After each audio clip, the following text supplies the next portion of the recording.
Welcome to Interlagos. Welcome to a new year of the iRacing World Championship Grand Prix Series, as we're going to have 50 of the world's best sim racing drivers go head-to-head for 12 grueling rounds.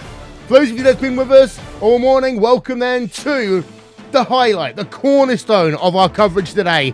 That is the first round of the World Championship Grand Prix Series.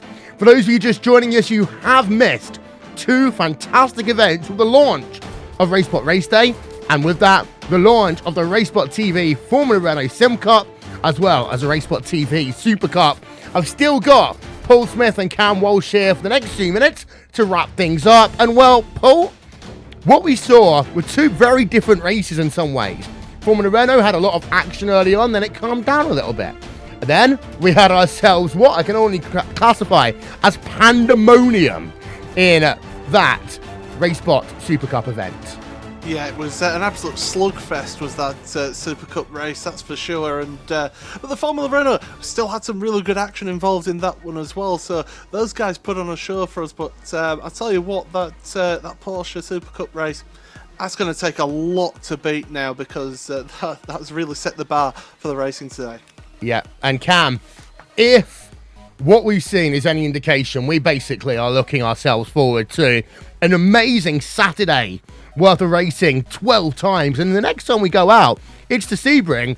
Both the two support series and the main event, they are going to be very interesting to watch. I have the giggles over just how great that those races were. It is absolutely sensational to watch. I love these build-ups, especially to when we've got a series like the iRacing World Championship Grand Prix Series. I mean, this is going to be absolutely fantastic racing, and when you get your build-ups, your Formula Renault, you're seeing who's coming through the ranks, your Porsche Super Cup, and absolutely bangers of a race, rim to rim, door to door, awesome racing. I love to watch it with some of the very best in the business. And now we get to settle down. We get to the very, very serious business of these formula cars around this amazing circuit. It is just, it's a recipe for, I have to say, a very, very good 2017. Going to ask you then, Paul, moment of race day. What was it for you? Oh, good grief. There's so much to pick from. I will have to say that David Williams' daring attempt to go from the outside to the inside of the Senna S's, it almost worked for him. And it just didn't quite hold on to carry the speed through there. So I've never seen a move like that before done in racing. So even though he didn't get the move completed, I would say it's a moment of the race, because it just set us up then for what was a great finish to the race. What about you, Cam? For me, I got to give out the defensive points. It was amazing defensive driving from Lando Norris and also from Mika. And it was just sensational to watch the defense from David Williams lap after lap after lap after lap. And finally, David was able to sneak by. But I got to say, just being able to defend whilst going fast is a skill unlike any other. And I have to say, these drivers are very, very aware. And to be able to do that without anybody really getting knocked off the racing surface, nobody getting put into the dirt or the wall, I have to say, always makes for a great day, and I hope to see these guys at Sebring. Well, that was RaceSpot Race Day. Well, there still is RaceSpot Race Day, but there were the two support series there for RaceSpot Race Day. Now, it's time to introduce co-commentator for the iRacing World Championship Grand Prix Series, Jonathan Simone. And I have to say, Johnny, if we are going to have that level of action in this race, we are in for a treat. Yeah, definitely. That was great fun to watch those support races. Good to see the Formula Renaults out there as well around Interlagos. Always a perfect track car combo. The Porsches, though, they were overtaking spots at every turn this circuit, so I don't think that's going to happen in the McLaren, but they did try to make it happen almost in places I would be too afraid to in the World Championship car. Yep, and there you can see the schedule up on your screen. Races start just after 2 p.m. GMT, but we kick it off today at Interlagos. Keep it in the Americas for the first 4 rounds of the championship. Then head ourselves over to Europe, dip back for a moment as we head ourselves to Indianapolis on August 5th. Then it's over to Japan, our one and only race in Asia this year, for round number 10. Finish off at Circuit of the Americas. Qualifying coming up in just a few moments' time here on RaceSpot TV and on iRacing Live. Stick it with us. Welcome to the 2017 iRacing World Championship Grand Prix Series.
It's time for qualifying for round number 1 of the 2017 iRacing World Championship Grand Prix Series, and it's the first time that the teams, the drivers, give themselves the opportunity to see what they've got.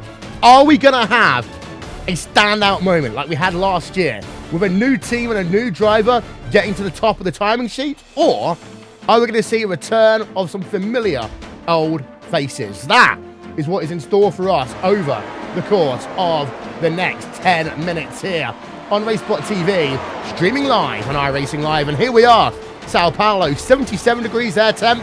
Humidity's gone down since race day. It's down at 51%. And there we can see the wind speed of 11 kilometers an hour. Qualifying then is underway. There we are, 10 minutes remaining in terms of qualifications. And there we see just one driver's set of time so far. It is the driver of Peter Berriman, but we got Hooter on track, we got Krönke on track, Akala is on track as well. Let's go and have a look then at Mr. 5-time. He lost the championship last year, but Johnny, I think he's going to be back. He definitely will be back, and everybody said he's lost it. I don't think he has. He hasn't lost any talent. Krönke was just that much better in 2016. He improved his consistency, which we never thought could be done. I mean, he took consistency to a second level, so Gregor's got a bit of a challenge on his hands, and when I say a bit, it's much more than it really seems. You know, Martin is absolutely on the ball in this car. Right now, he goes to provisional pole, first man in the 1:09s in this qualifying split. And Alexei Usiakala drops behind as well, who won this race in 2015 for round 1. Yep, Gregor Hutu past the start-finish line, looking for provisional pole position. Answer is second. Martin Krönke leads the early going. Then you talk about that. Martin Krönke is one of the only drivers to have himself, sorry, as I take a breath there, a time in the 1:09 so far. Now, let's see what everyone else can do. We've got ourselves split qualifying here today, Johnny, so that means we are going to lose some people over the course of qualifying to the race, and that is going to be interesting. Who can make the cut? Yeah, definitely. You know, 35 drivers will make the final grid, as we know, out of the 50 World Championship licenses. All 50 out there today in qualifying, which is great to see. You know, we want to see full grids, surely with this shorter calendar too. Only 12 races in 2017, which we'll elaborate on after qualifying. Should help that a little bit as well. But here we go anyway. We're looking forward to what is a challenging qualifying session, because we know that Krönke is a more consistent qualifier. Hutu's up and down, oscillates a lot. Here we go now. It's like a repeat of 2016. The order's not really changed that much as we look at these provisional times. Not yet. Stephen Michaels, Vortex Sim Racing, onto a lap. He is one of those drivers, we talked about it in the Simone Racing report last week, that could very easily find himself up very high in the time stance if he can get it all together. We've got a couple of new names, of course. The biggest one of those we're going to talk about is the one that we're looking at now. Bono House, P7. Mr. I'm going to win out at Vegas. He did test a Formula E car the other week as well. So this guy has got some, he's had a big 2 months to his name. I mean, that's brilliant, you know, to see these sim racers earn these stripes in the real world. They don't just get it for fun. They don't get it because they won the lottery or anything. They got it based on their talent, and Bono is that talent, who right now is in P8. He will either begin a lap or cross the line. Remember, qualifying, you only really can fit in 2 quick hot laps. Bono crosses the lines. That's his final lap of qualifying, P4. And he will start no greater than P4. Yep, we also saw Matt Backham move himself into provisional P8 here. Qualifying times, again, are very, very close. Got a couple of people who haven't yet turned a lap going on board of one of them. That is Paul Ilbrink in Radicals Online. They need a good season here. They've had changes in terms of management, structures, drivers. Paul Ilbrink, only P18 for him. Arguably, he would have wanted a bit more than that. Winner of this event 1 year ago, Yeni Tomala. Out of Yunsao he comes. And this is one driver who we have been waiting to see whether he can do the repeat of what he did last year. 109.957 is the time to beat as he works himself toward the start-finish line. And it's going to be 13th. Wow, yeah, not only that good. P13th. Yeah, not good. So that surprised me a lot. He really hugged the wall. I don't know if he made a mistake or not, but looking at his laps, he can fit in one more, which he's going to go out of the pits now, as Ilkka Haapala, who has not set a time either, exits Yunsao. Now what? The final straight on the throttle. Kilometers right. He go up to about 325 kilometers, now up to 330. So lots of straight line speed there for Ilkka Haapala. A 1 minute 10.7. And he's only 21st. He could not even make the grid. Yeah. So he's under pressure too there down the field. As Hutu is out on track again.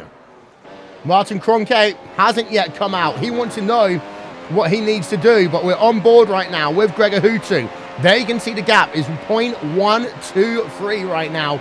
That's actually a pretty big gap when you consider how close grids customly are at this racetrack. He moves closer, but not to pole position. 24 1,000ths of a second back. It's not enough for Gregor Hutu. Now, what can Alexei Usiakala do? He is in the middle part of the racetrack right now. We go on board of him. Can he put Redline onto provisional pole position. It's starting to look, Johnny, that Coanda might literally be picking off where they left off last year. Yeah, definitely, but we know that they had a poor race as Alexi gets loose and tail happy coming out of Yunsao, so that's where you need the most drive on this racetrack. That's one of the most important corners as Alexi Usiakala hugs the wall, DRS open, let's see his time. Past the line he comes, up into third. 36 one-thousandths of a second back. Now the times are closing down, but not enough to challenge Martin Krönke. Krönke looking as though he might only have to do one lap to secure himself pole position. Jamie Fluke right now moves up into 7th place. We're on board with Tormala, who's out for his second lap. Your top 15 drivers separated by just over 5/10 of a second. Your top 3 drivers separated by less than half of a 10th of a second. As Jenny Tormala then exiting, they're going to patter in just one moment's time. Here he comes. The run now down into Yunsao. Let's have a look at the speed chart for him. Just a mini lift. Now onto the brakes. Into Yunsao he will come. Up the hill for the final time. Krönke has just gone back out on track. We'll keep an eye out on whether he will go even faster. But Joni Tormala then, out of the final corner. That very fast left-hand flick. Can he improve? Yes, he can. Up to P number 9. Yeah, doesn't have the advantage he had last year. We know that last year drivers were still getting used to the McLaren. Not that Yoni wasn't fast at all, because he did end up top 5 in the championship and he did win 2 races. But at the same time, P9 disappointing for him. I think he expected more out of himself. But looking at these times right now, Krönke, safe to say, it's a good option going out there. You never know. And your engineer on the radio can also tell you to just pull back into the pits if it's not worth the time. Yep. Isaac Price, Core Sim Racing. We've got ourselves Core Sim Racing and Heisenberg Core Motorsport in this season. So we're going to try and not get them confused. Isaac Price in the Core Sim Racing car. That is the orange, black, and white machine. Isaac Price, of course, moving over from Inex last year. Riley Preston is out on track as well. A driver who can be very strong. Currently P number 11 in terms of qualifications. In fact, Riley Preston right now having himself through Ferradura. And Riley Preston is one of those drivers. He can be fantastic. We expect to see him getting some top 10s this year, Johnny. Yeah, on the right day, he can be very, very quick. So he's just going to nail it, stay out of trouble in the early laps. Isaac Price begins the lap right now. And, well, he's had a controversial 2016. It was part of a team that really revitalized themselves on victory lane. But now Price through turn number 3. Nice and simple, not too dramatic for him as he goes downhill. This is a downhill braking zone. Look for your brake marker and don't turn in too early because you start to clip that curb. What I've noticed at Interlagos lately is in the Williams, drivers seem to attack the curbs a little bit more. Doesn't work that well in the McLaren. And recently, drivers in the McLaren have sort of deviated away from that, and they've still achieved quicker lap times. Yep, we saw Martin Krönke come back onto pit road, so he won't go and set another time. The one he did is fast enough for him. Back on board with Isaac Price. Last lap time, well, of course, that was his out lap. His best lap is a 1:10.777. Isaac Price needs to move forward if he wants to give himself a shot at making the grid for this event. Up the hill he will come. Can he beat his 1:10.777? Can he go faster? The answer to that question is 110 up to P number 16. That's probably going to put him safe for the event. Riley Preston still out on track as well. The last driver on track for the time being. Up the hill he will come right now. As he is currently, in P number 11. Working himself towards the stripe. Last time he set a lap, it was a 1:10.366. Past the start finish line he comes. Staying P number 11 for him, so nothing is going to be the case there for the driver of Riley Preston. That is everyone now done in terms of qualifications. Now, we need to reiterate the fact that these are provisional qualifying results because we have ourselves another 20 drivers who have qualified away from our screens. We'll give you the full grid in about 5 minutes' time. But what we can tell you is that Martin Krönke is at the top of the timing stands once again. Yep, definitely. Good stuff from Martin. I mean, I'm not even surprised. You know, the guy has worked on it. He's worked as hard as he can. He's put every single issue he had in 2015 about not having the pace, and he even improved his consistency on top of that. He's done everything. So right now he's carried it on to 2017. Good to see. I wouldn't be surprised, actually, last thing, before we wrap up, is that if all 23 drivers here make the grid, I mean, they're only separated by 8/10. It depends what the times are in the second split. Yep, certainly. Gregor Hutu, second place in terms of this session, 24 1,000 was second back. Alexei Usiakola, third. Graham Carroll said at Autosport International he's here to win. Well, he is the first non-red line to climb the driver, P number 4 for him. Fantastic effort. Just 1.5 tenths per second back. Then it's Bono House and Frank Shawhorse there, P5 and P6, the two new drivers, the Team Redline for the 2017 campaign. Then we got ourselves more Apex Racing UK with Jamie Fluke in 7th, Antoine Higelin in 8th, Yonitwan in 9th, and Ollie Pakula rounding out your top 10. There is the remainder of the results there up on your screen. And well, Johnny, a couple of people there I'm intrigued about. Radicals didn't really have a great day.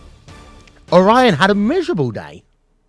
Oh, man. I mean, Ilka Haapala, former race winner in this series, to be P21 in this split is, there's no words to explain that. So either he struggled with pace or he's just made a couple mistakes in qualifying.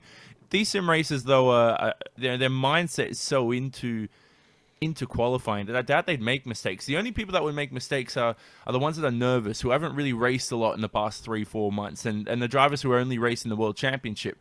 And I could explain this for about half an hour because there's so many different situations that could explain the situation, but you know, it's one of the two. Haapala's either a little bit nervous, no pace, or he just made a couple of mistakes. So nothing big to look into. Yeah, Orion on the back foot here today. We do know that they can come through the field, however. So maybe they're focusing more on race pace. But there's a good chance that Ilka Haapala might not actually make this event. And if he doesn't, that is going to be a sad, sad tale.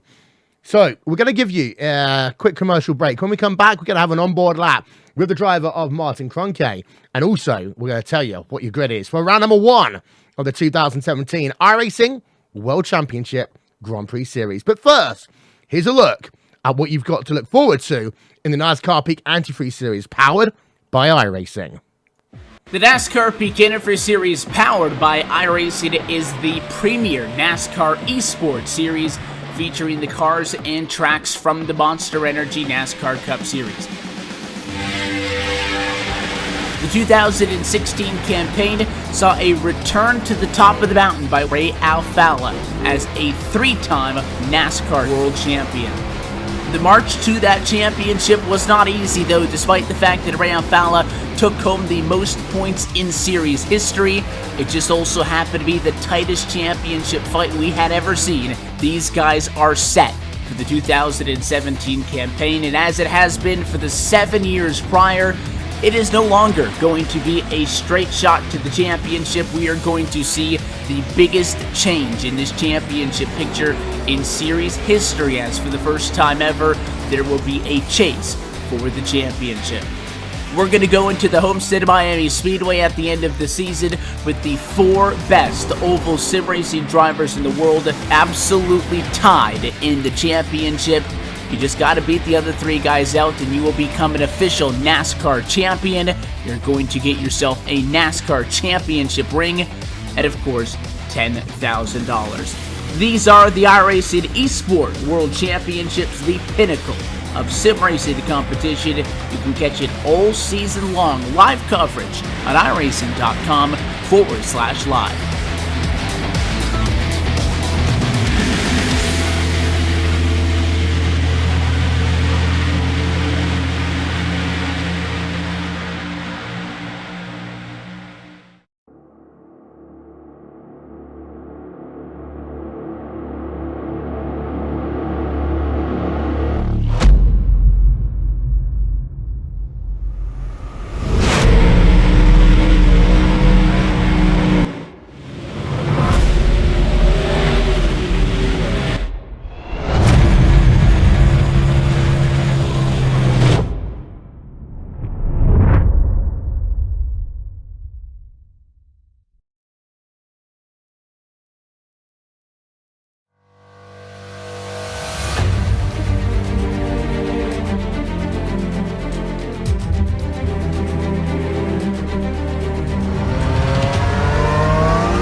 Well, ladies and gentlemen, welcome back to coverage of the iRacing World Championship Grand Prix Series. Let's ride a lap on board then with the driver of Martin Krönke.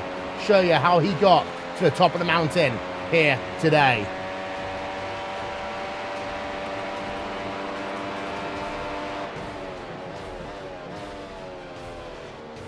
What we can tell, Johnny, is that lap was what Krönke is like at his very best. Smooth, calm, collected.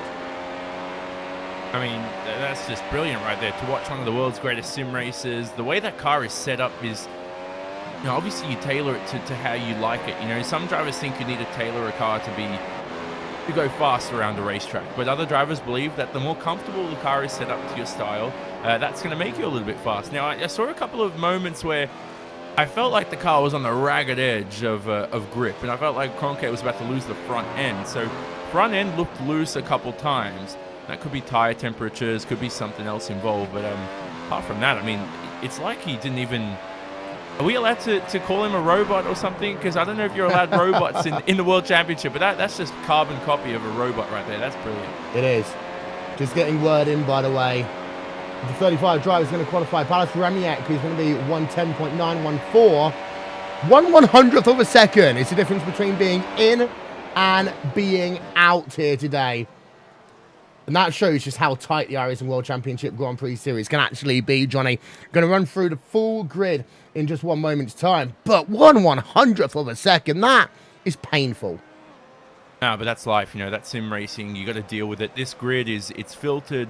You have to earn your way into this series through the Pro Series. So you don't sign different drivers. One driver's not going to be 3 seconds off the pace. These are the 50 fastest drivers that iRacing could gather up for the World Championship. And if that means that there's only 7/10 between 50 drivers, well, that's the game. So head down and keep going if you didn't make the grid. Yeah, so to run through your qualifying grid, we can't get it up on your screen yet, unfortunately. We'll have to do so, wait until the race to be ordered to do that. But to run through them, it is Martin Krönke, pole position, 109.5957. Only 3 drivers got into the 1 minute 9. They were Martin Krönke, Gregor Hutu in second, and Alexei Usiakola in third.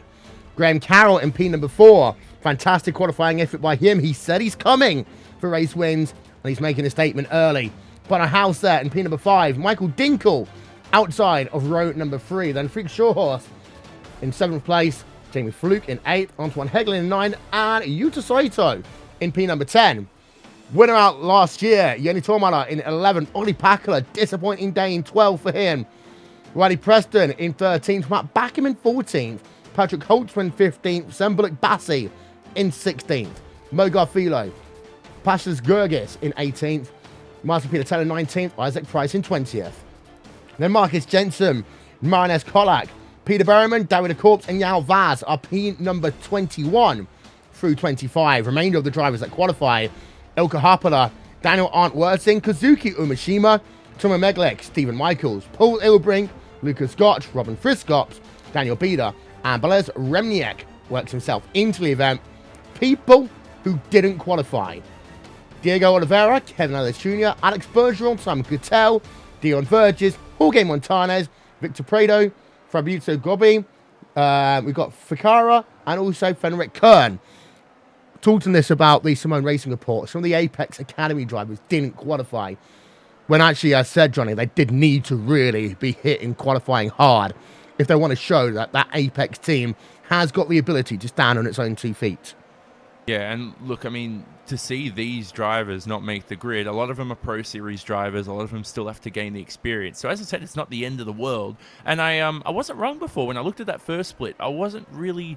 I mean, we were concerned about guys like Harpala and the Orion team as well, Vaz in front and everybody else, whether or not they could make the grid. But then I thought, wait a sec, it's only 8/10 separating Krönke from these guys. And we followed the split with basically the quicker of the 2 splits right there because of the drivers with the higher rating and higher I rating they've built over time.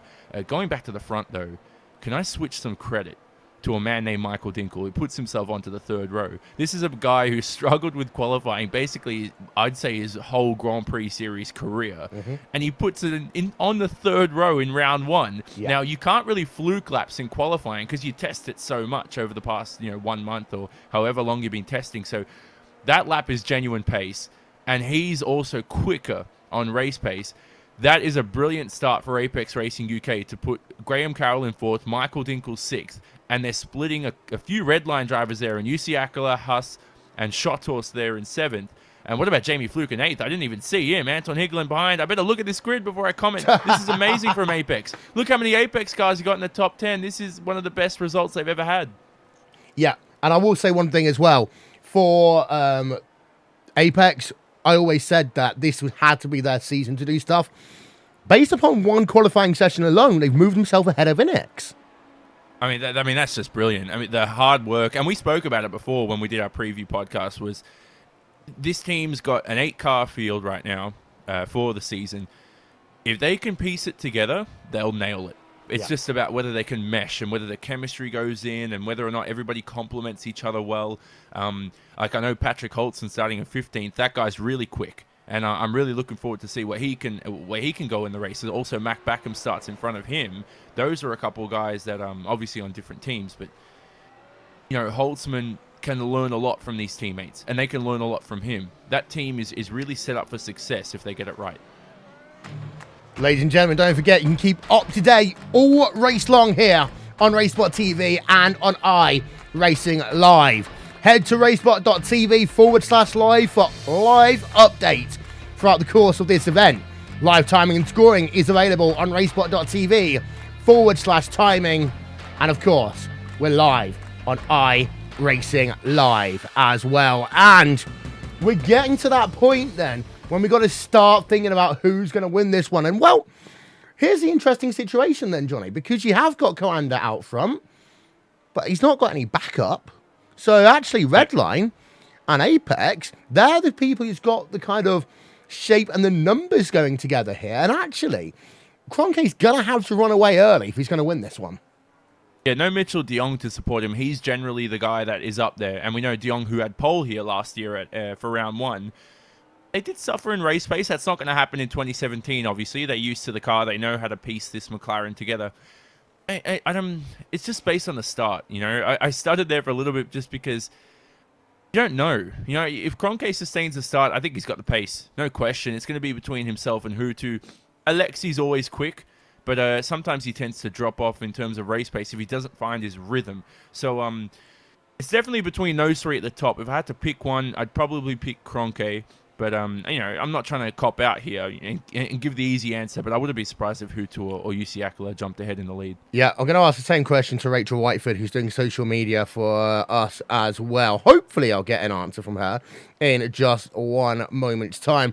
But it is going to be very interesting. We're back to the same old, Coanda versus Redline, but Apex Racing UK are in the mix as well. Before we go to commercial, just wanted to show us one little graphic, and this shows you. In fact, we'll show it after the commercial.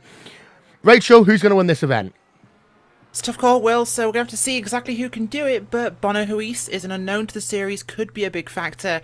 Got to put the money, though, on Martin Krönke and Gregor Hutu. Always favourites, but last time we saw a big breakthrough for Jonny Tomola. Could we see a first-time winner this time out? Graham Carroll is the best place for that in P number 4. Bonner House is just behind him.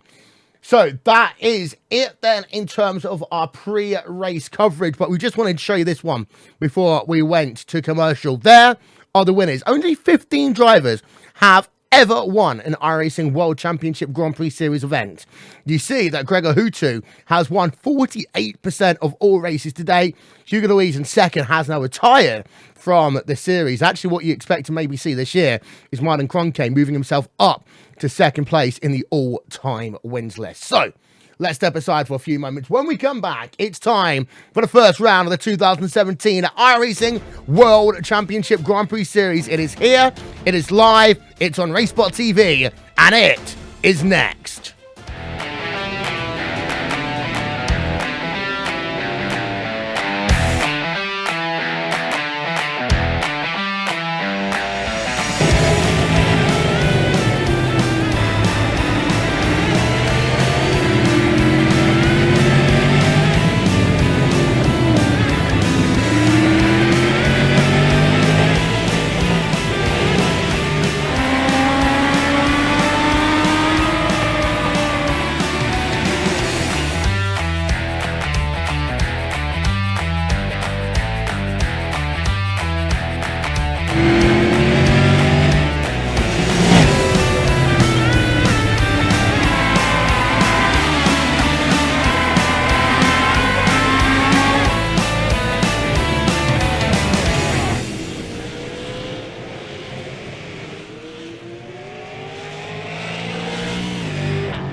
After the long winter and the thrills of the Pro Series of road racing, it's time for the big dogs to come out one more time as we welcome you to a new season of the iRacing World Championship Grand Prix Series. A series that started in 2010 that has only ever crowned 3 different world champions.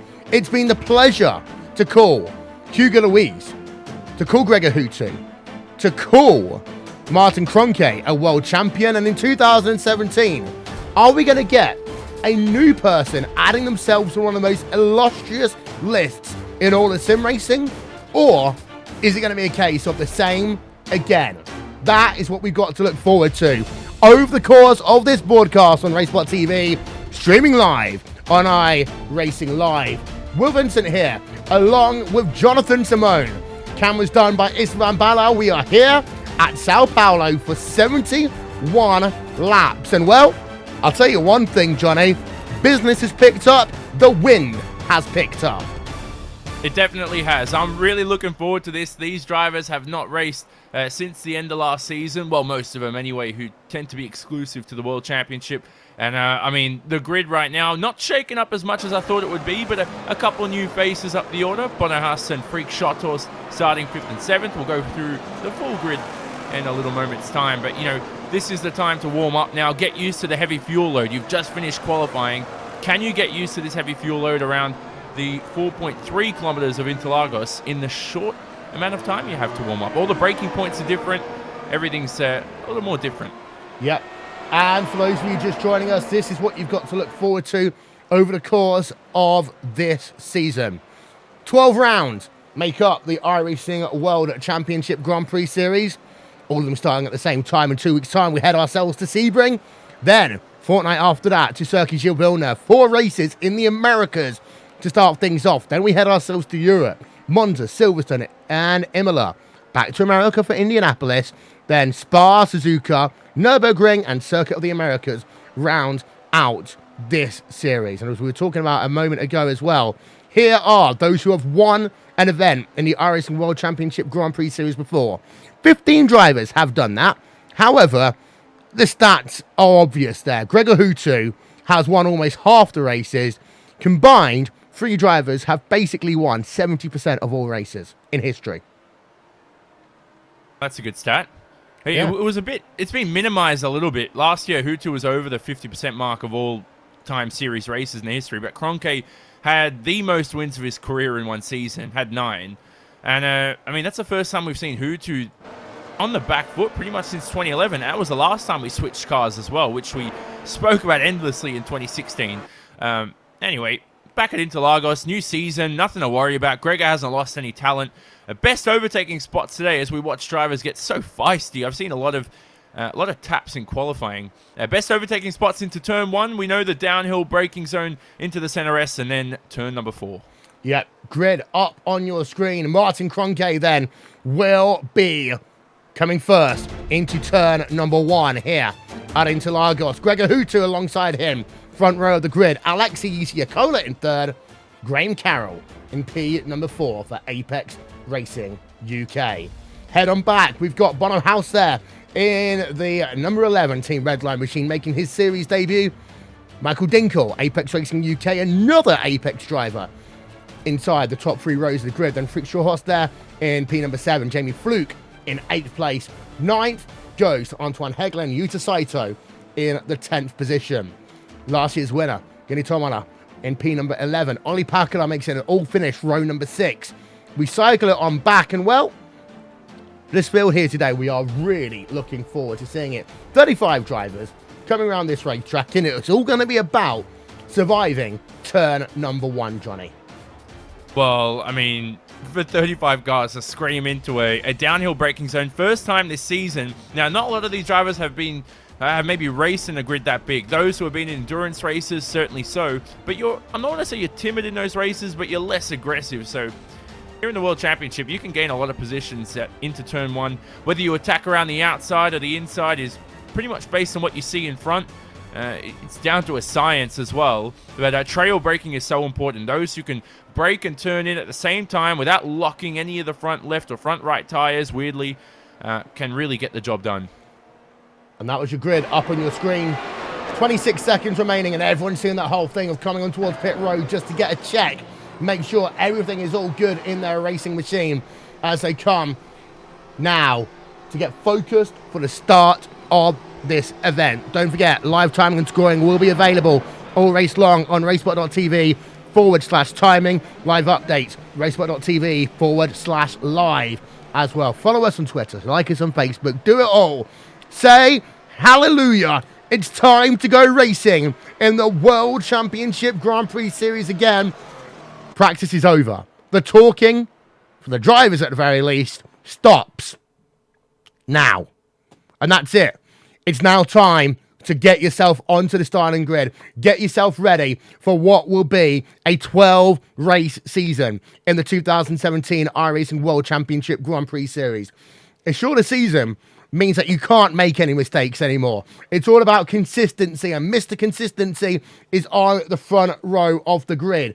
But can he go lights to flag and win this race and get himself ready for maybe his second ever World Championship victory? What can Gregor Hutu do in second place? Alexei Usiakola, of course, is going to be in the third position.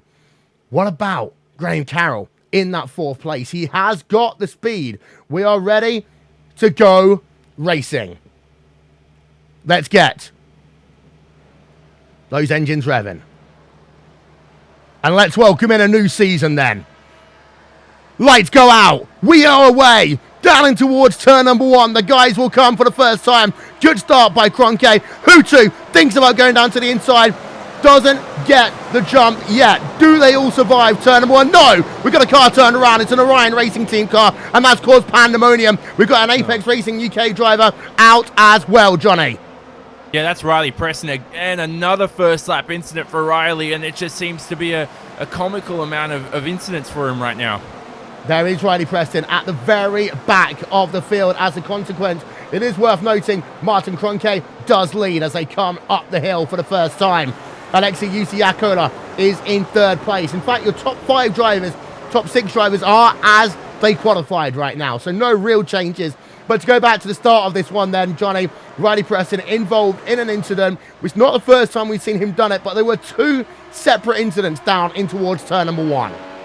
Yeah, it gets so congested, you bottleneck as well. And a lot of guys rocketed off the line too, so that really deviates things a lot. But, you know, for Riley anyway, I think he just kept it calm, and he's got caught up again. Not much else you can say there, but at the front anyway, a good start for Krönke, exactly what he needed. He's got to break away from DRS zone because Hutu's all over the back of the Coanda SimSport driver. There is Hutu right now in second place. We'll have a look on board of him as they work through the center S, down now through Curva de Sol. And the thing that we've seen is that turn 4 can be a fantastic overtaking opportunity.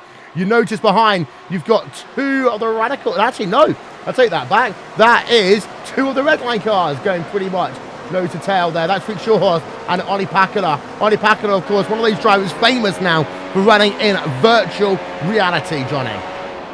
Yeah, it could scare him if he gets into an incident. It's not something he wants to do here in the opening laps, obviously, to start the season. But Freak, not a good start. Some of the Apex cars there are Fluke and Higgling got off the line quite well. Now, remember, the start at Interlagos, it's downhill for some drivers, uphill for others. So, depending on traction, those first 4-5 rows really congest into each other. And that really... I mean, luckily today, all these guys, they're skilled enough not to get into incidents in the top 10. But yeah, Shottos, pretty bad start. Drops from 7th to 9th. It is. Get social with us on Facebook and Twitter. Let us know your thoughts about round number 1 of the iRacing World Championship Grand Prix Series. On board then with the winner last year, who's lost himself a position as Marty Piatella and Yuta Saito also switched places then. That's down P13, P14 into the center S. Those 2 drivers will come once again. It's a little bit of movement, not too much at the start of this event, but these drivers now going to get it settled down. As you see there, Freak Shawhorse now trying to make a move on Antoine Hegelin, trying to recover from what was not the best of starts. And Freak moves himself up a position, but goes wide on the exit of the corner. Almost there, taking both drivers out. And they're going to go side by side into Ferradura. Can Antoine Hegelin hold it on the outside? The answer is no. He will have to finally relinquish that position. Yeah, but he looked up the inside there, slight peak, just to keep Freak on his feet as well. So good stuff from Anton. I'm impressed with this start to the race. You know, despite not having the pace, he did jump up 2 positions. Freak may be a little bit faster. Now he's got to defend from Olli Pakala, who we know is insanely quick. So Hägglund here could lose another position, depending on his run out of Yunsao. He just needs to apply the throttle smoothly, not too many twitches. Seems to be the same between the two. Let's see if Olli can get it done. Yeah.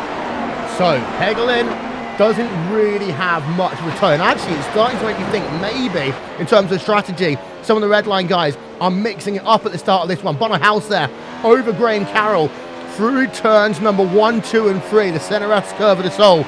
Both of these drivers are ones that we say have to make a statement this year.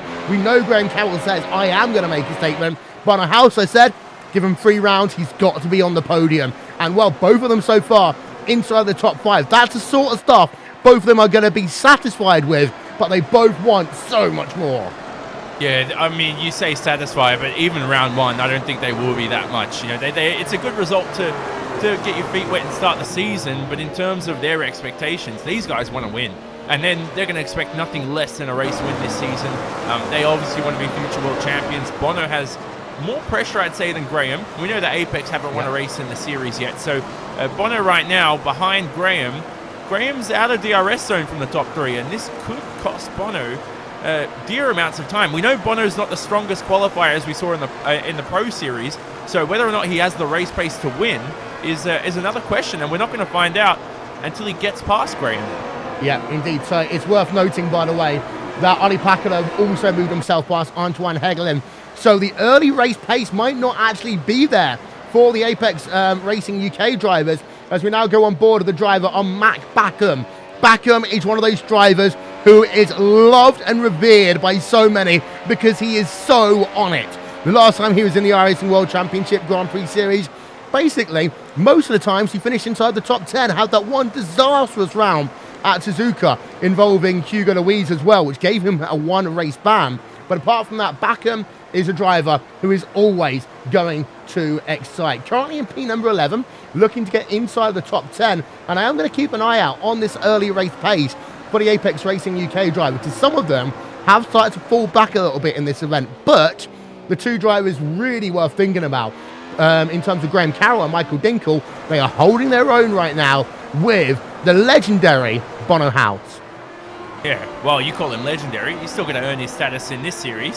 So, well, yeah. We'll see what happens to him. He is definitely legendary in the sim racing world.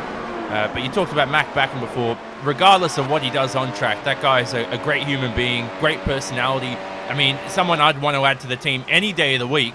And in terms of making passing moves, let's see if he can get it done on Fluke. Fluke had DRS, though. So as they go up to... Oh, is that a spinner in front? Oh, Jesus. Was that Jamie Fluke who lost it? No, Anton Hägglund, excuse me, sorry. What am I saying? Yeah. Anton Hägglund down behind, loses 2 positions, locked up the rears, saves the car, and now he's on the attack. Yeah, but we've got side by side. We've had it for a moment there between Bono House and Graham Carroll. Bono will move himself up. They were side by side for the first part of that lap. They almost made contact twice, but this is fantastic racing. So, automatically, tick off. Can Bono House go toe-to-toe in the World Championship Grand Prix Series? Oh, yes, he can. Can Graham Carroll hold his own and really hold off attacks? Well, he did lose a position in the end, but he held on for a full third of the lap at the start of this one. Graham Carroll there, now down into P number 5. That one, though, does deserve a bit of a replay on board with Graham Carroll, because they were literally side by side, almost making contact a good number of times. Yeah, so great move there. That's brilliant racing. I mean, you talk about 2 of the best sim racers in the world going at it. And we're not to expect anything different from these 2. Now, while that happened, Backham and Hägglund, after Hägglund's half spin, tried to recollect himself, and they both collided. And we'll hopefully catch that one soon, because I'm not sure who was... I don't want to... We always search for people to blame for an incident. I think we just want to watch what happened and how we can improve on avoiding it. Yeah, as we'll see there, we've got ourselves VRS Commander SimSports, Mac Backham, Martin Piatella, now Linus Stern, P number 11, P number 12.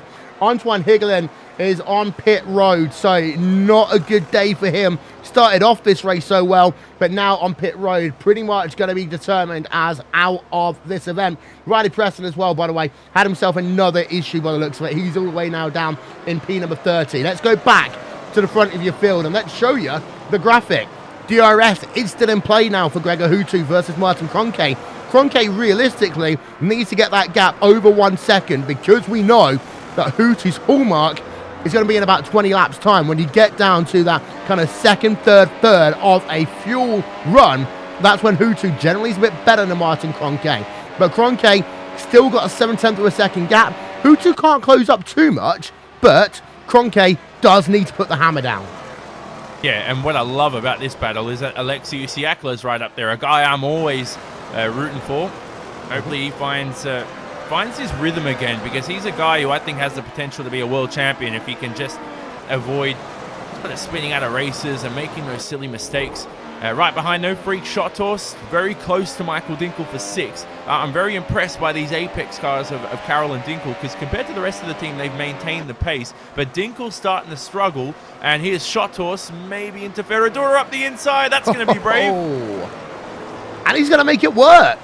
What a move there, but they go stay side by side for the moment there. Dinkel outside line, but Freak will have no big tail slapper for him, and he has to concede the place. But he did just about keep it pointing in the right direction. Let's get a second look of that on board with him, because that, again, was some fantastic racing. We go on board then from the exit of turn number 4, and then you just see he closes up, gets a fantastic toe on the run into Ferradura, fakes it left, goes down the inside right.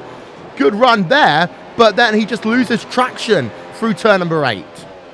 And that's brought Olli Pakala back into the fight. So that time that they lost going through Ferradura, a few tenths, which has given Carroll some breathing space. Regardless of that, shot horse goes for the outside line into the center S, and he's got all the speed.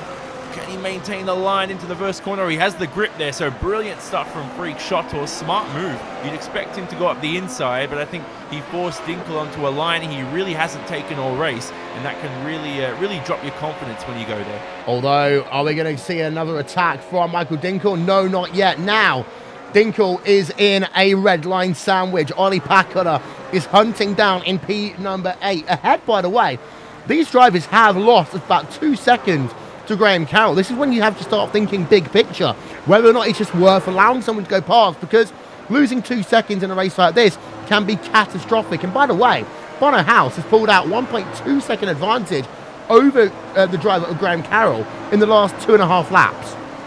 Yeah, Apex is struggling, so I think that's confirmed right now. Maybe these Carroll and Dinkel sort of took an extra few laps to show their struggles, but it could either be tyre wear or just the way the car's set up. It's not really set up well when the fuel goes down. Who knows? I mean, we're coming to conclusions this early, and it depends what happens for the rest of the race. But right now in the early stints, Apex are dropping down the order like flies, and Shot Horse, very quick this time around, crosses the line, and he sets a 1 minute 14.4, so 1/10 slower that time compared to Graham Carroll, but remember he did have to go around the outside of Dinkel into turn 1. Paul Ilbrink versus Peter Berriman. They swapped places a moment ago. Berriman's now going to try and go down the inside into the center S. Who's going to win this? Oh, upside down then! Hard into the wall is Peter Berriman.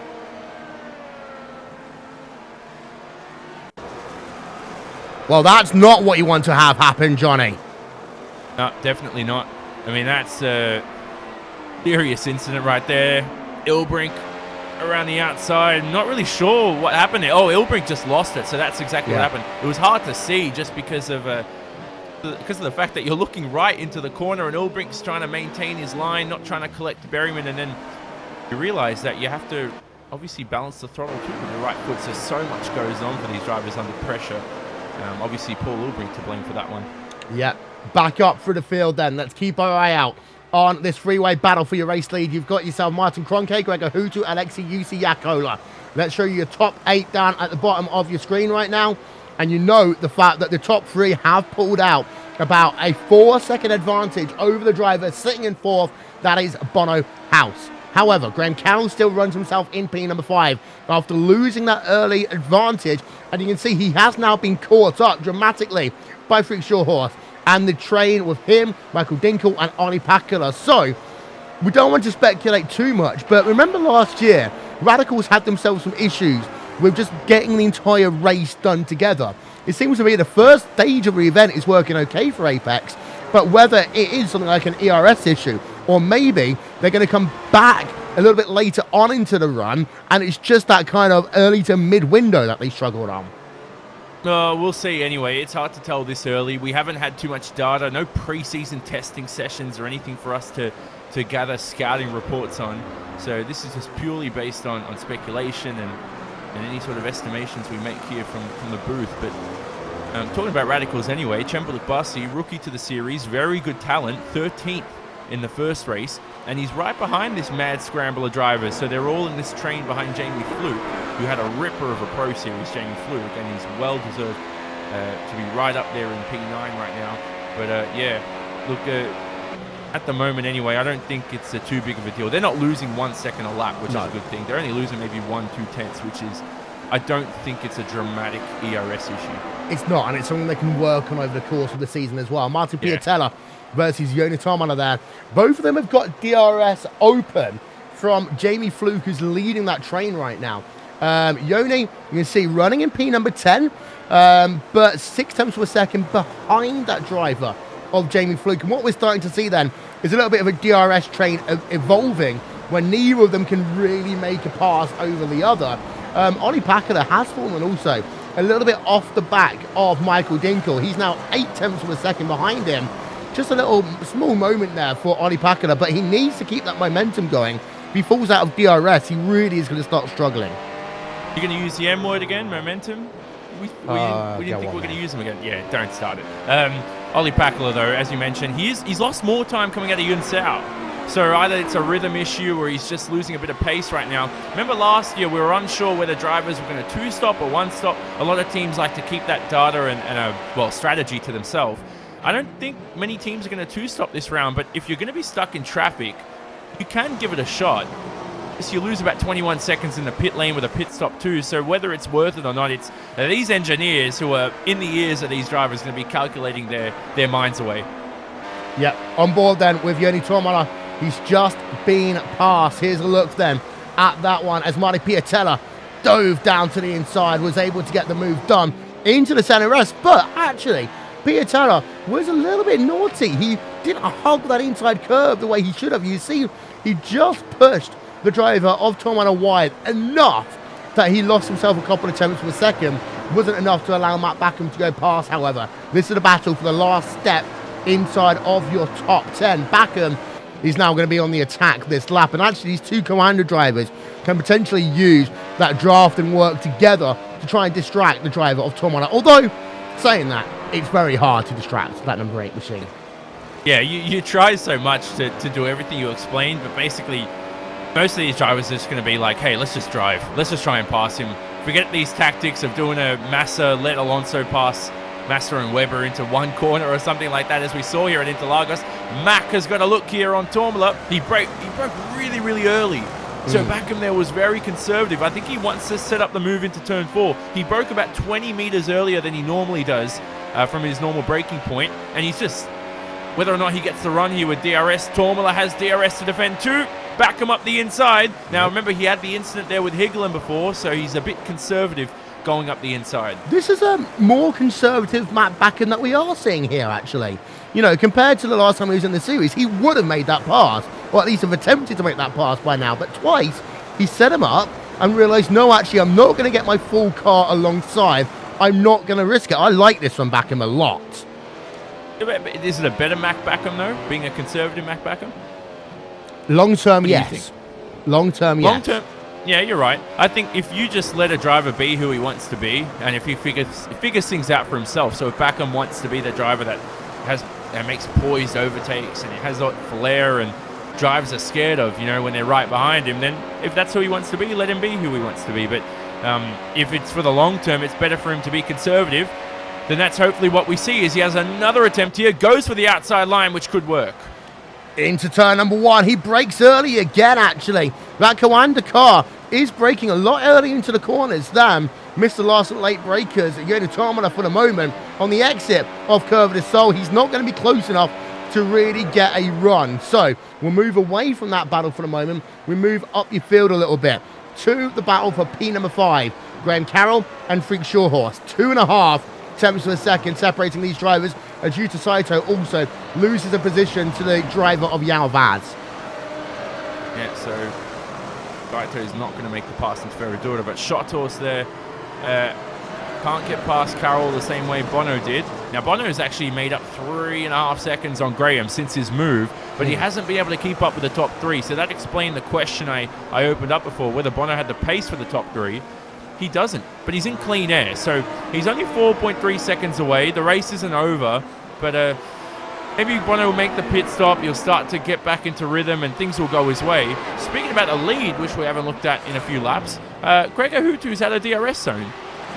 Yeah, it's up to 1.5 seconds. It's literally like they heard what we were saying about them and just said the word push. Because all of a sudden, they really, that commander car has eked out the advantage. To show you your movers and shakers of the event so far, note that Olli Pakila and Martin Piatella are by far your biggest movers inside of the top 10.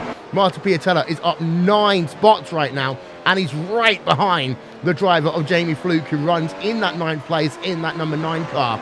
But behind, you see, that's where it gets a bit more chaotic. Lucas Gotch, by the way, up 15 spaces in that MSP driver's home machine. So a fantastic start to his World Championship campaign.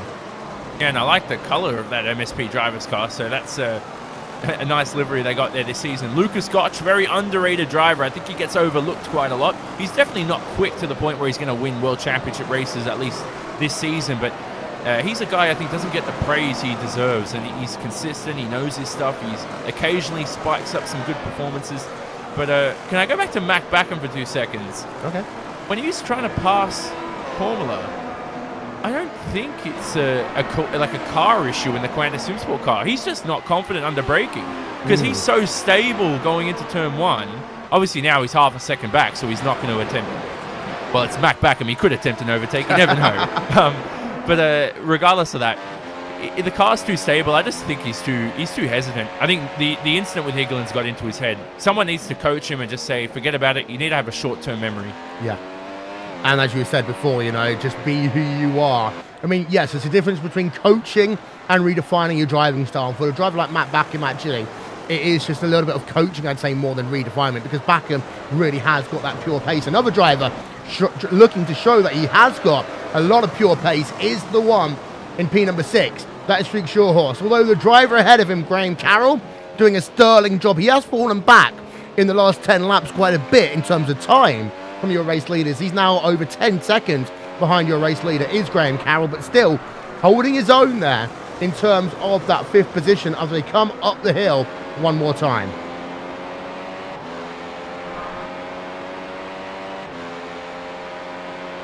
So heading towards turn number 1 again. This is now lap 18 of 71 in the first round of the 2017 iRacing World Championship Grand Prix Series. We're on board now with the driver of Alexei Usiakola, who is just trying to hunt down his teammate there of Gregor Hutu. I have to say, I do like the new kind of liveries that Team Redline has brought out for 2017. We didn't get too much data on what the car is going to look like until recently, Johnny, but they do look fantastic. Yeah, hardly any team really released anything, any type of data strategy, what they eat for breakfast until basically this morning.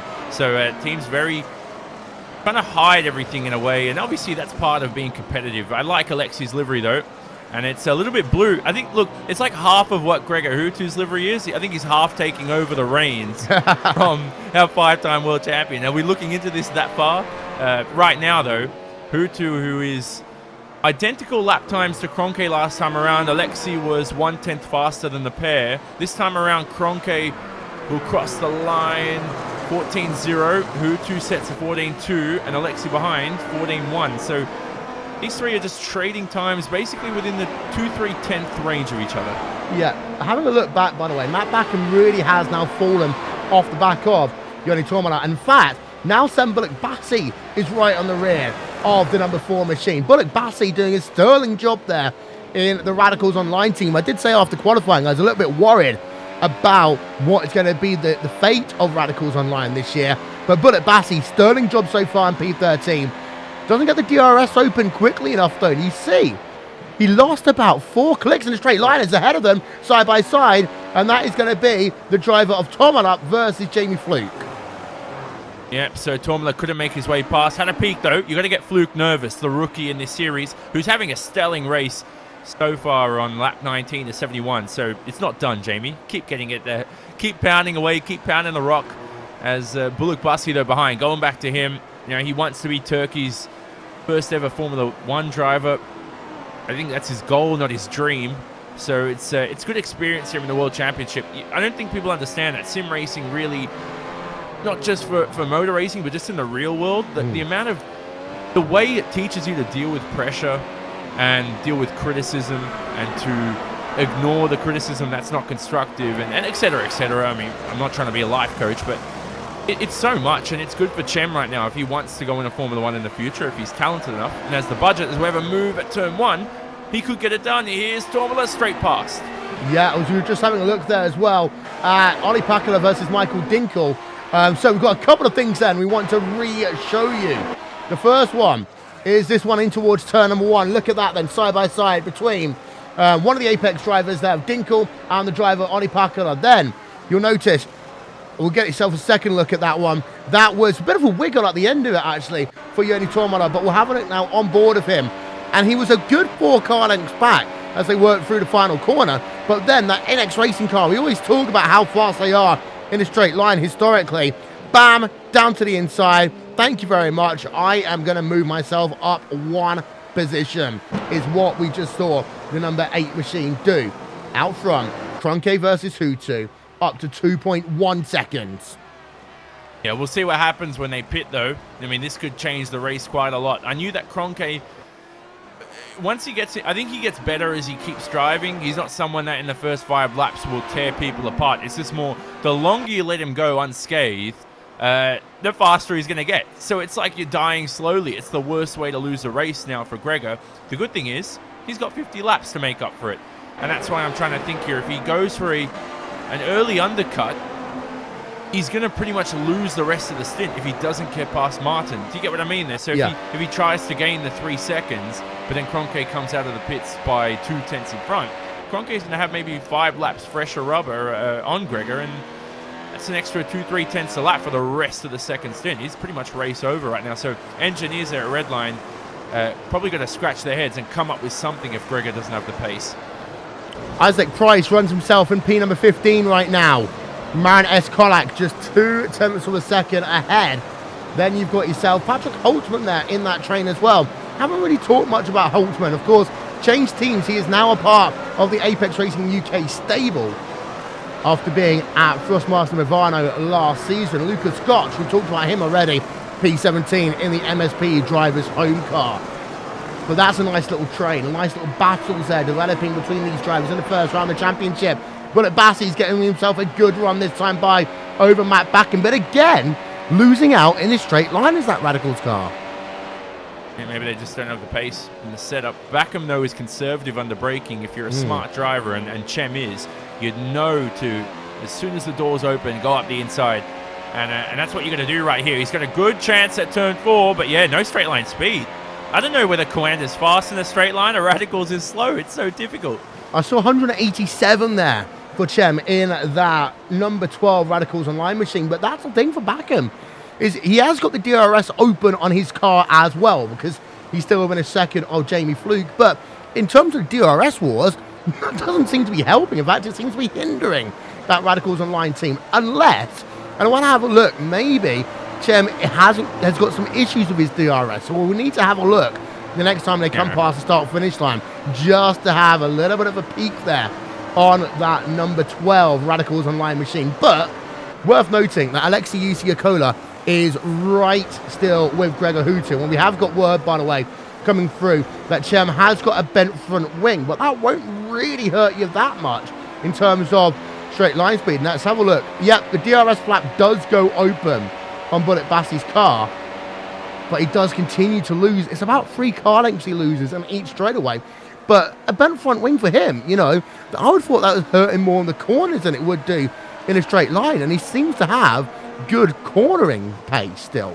No, well, it really depends sometimes. It can hurt you on the straight. He is losing, I mean, it's getting worse and worse now, I think.